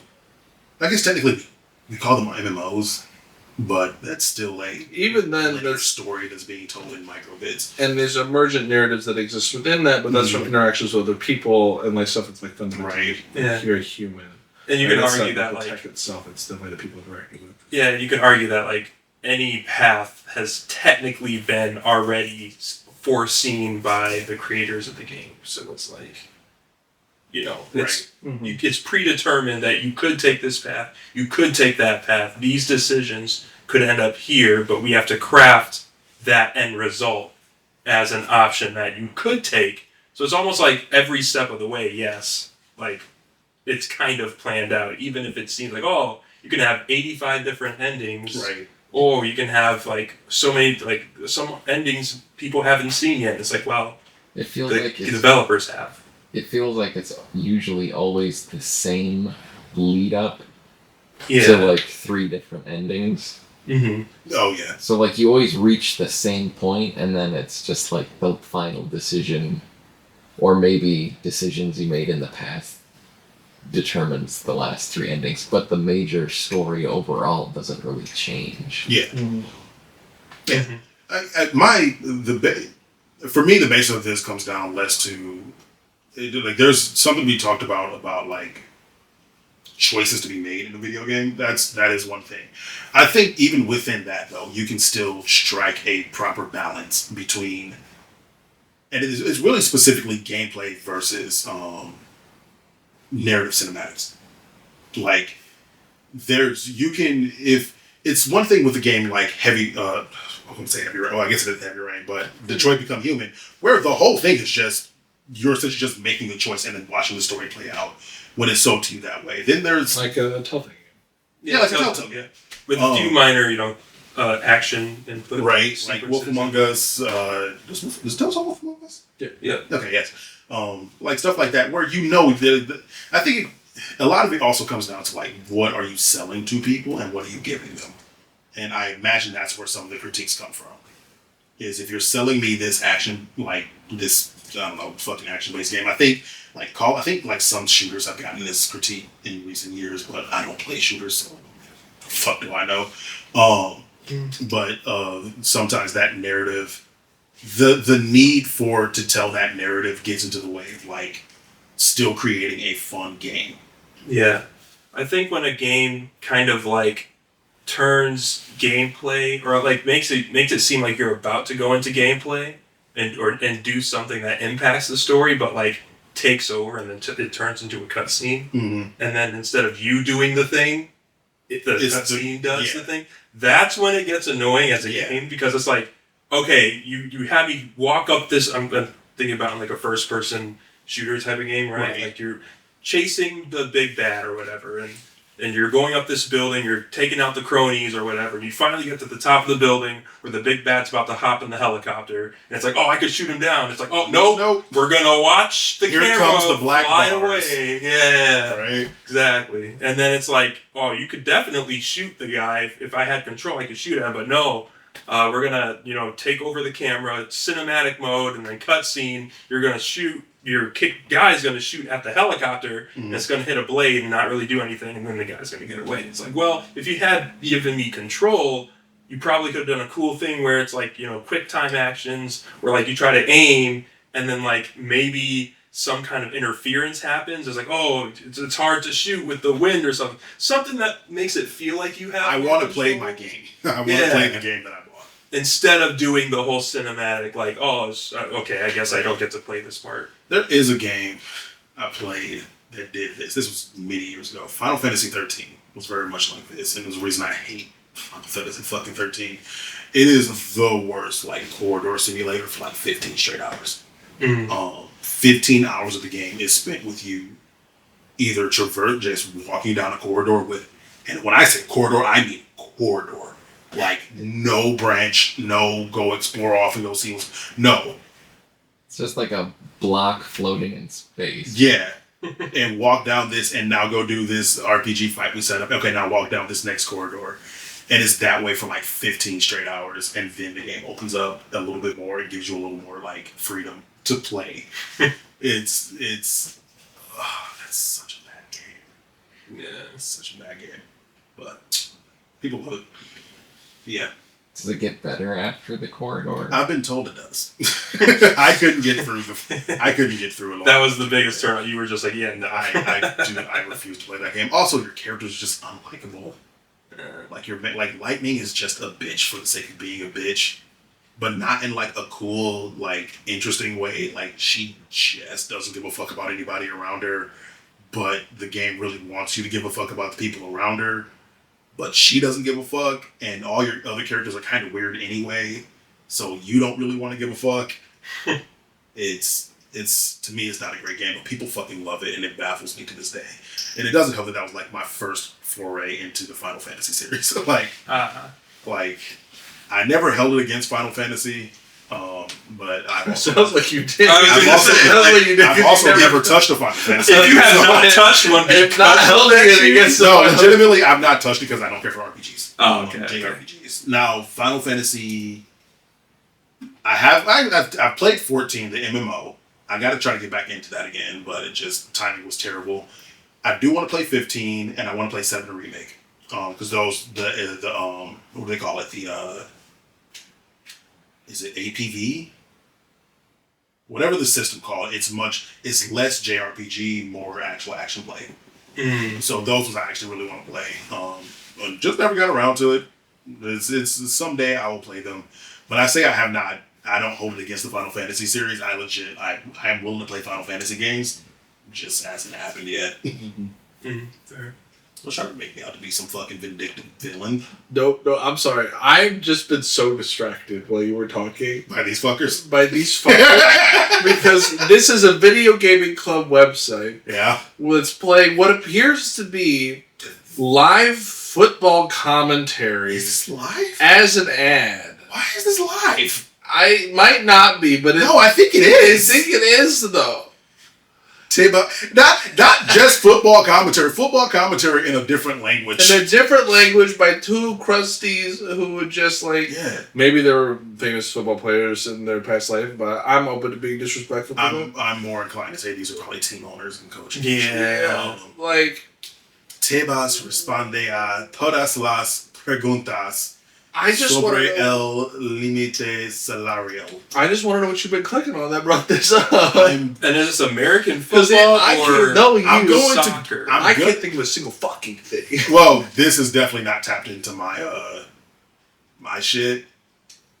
Yeah, this is. I don't know. It looks like it's. Well, I mean, this. I'm saying the cookies for this literal browser is not tapped. Wait, what? Wait, no. Scroll back down. I think we both. Did I think we all Fortnite actually receive Skibbity Toilet? What? We can cut that out. No, too late. This is. We're doing this We live. don't have to talk about. Yes, we're talking about this. Too late. You're at the comment line. I want to get up. Fortnite will receive Skibbity Toilet, becoming one of the weirdest He's Help! Somebody! Collaboration. Thank you. You're doing okay today. You're having a stroke. Did you go to hospital? I do have high blood pressure. I found out, so we'll find out about that. Oh shit! Yeah. The popular and weird internet series Skibbity Toilet will arrive in the equally popular Battle Royale. Did they drop a trailer? My inability to speak has nothing to do with high blood pressure. Fortnite has been filled with all sorts of calibrations. Why do I want to say that? Has been filled with all sorts of collaborations, but this one is undoubtedly the strangest of them all. Following rumors this morning, it has been confirmed that the Skibbity Toilet web series will be coming to Fortnite this week. Why are they encouraging first? Right? It feels like it. Encouraging. When did this come out? They're just giving the children what they want. December 18th. Oh, this is definitely overseas. This is somewhere in fucking Europe. Their date time is already crossed. Fortnite has been filled with all sorts of collaboration. Epic Games has confirmed initial rumors this morning in which leakers Spush FNBR Fortnite Battle Royale reported on X that an outfit for Plugger Man with a Lego-style Skibbity Black Bing. What are these words? What are these fucking words? I think we need to leave. We've gone too deep. It's the and the Rizzler. The God. Oh my gosh. We got to go. Yeah. This is clearly out of our fucking pay range, and we're not about that. Wow. Okay. Does that mean that the DC universe has a crossover with Skibidi Toilets? Shut the fuck up. Yeah, DC, Disney. and Marvel, and Dragon Ball, and fucking Real World, because we have rappers in there too. Yeah. Rappers, hip hop artists, LeBron. pop stars. LeBron is in there, which also brings in the Looney Tune. Yeah. Skibbity real life. Skibbity is. I can't wait for Laura Croft to. Skibbity flesh. Is Laura Croft his first name? Oh yeah. Oh yeah.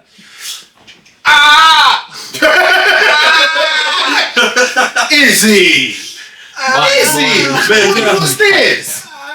What the fuck, Look, bro? he's in pain. You go to your room. Okay, I gotta try. Get the fuck out of my He house. goes to my room. Sorry, Fluff. I guess you're sleeping on the couch tonight. Wait. We gotta take you to the hospital, blood. Don't you worry. Oh my fucking goodness. Fuck movies. Fuck Batman.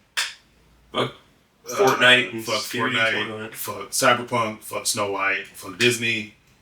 Multiple times over. Fuck Sonic 3. No, we like Sonic. I always say Sonic 3. Fuck Christmas. No. We like Sonic. No. I hate everything. Fuck Fluffy's hairdresser's assistant. Look what you made him and do, her guys. husband. Fuck. Not married till Friday, he's still fiance. Okay. Sorry, her fiance. Fuck him. Fuck him doubly. Doubly fuck. Fuck Azarinth Healer. Fuck this podcast. Fuck y'all. Have a good night. That Well, guy. no. We love you, but Shut the fuck up. Yeah. Fucking. Fuck you too.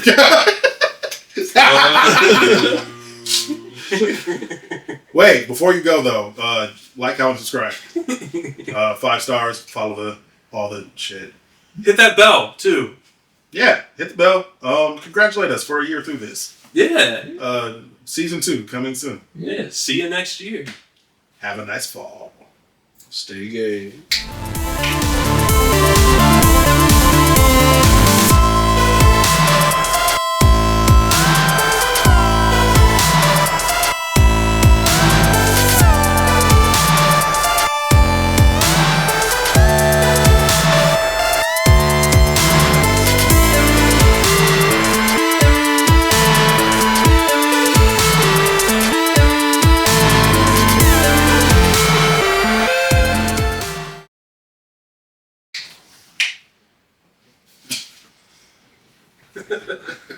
God damn it. It's fucking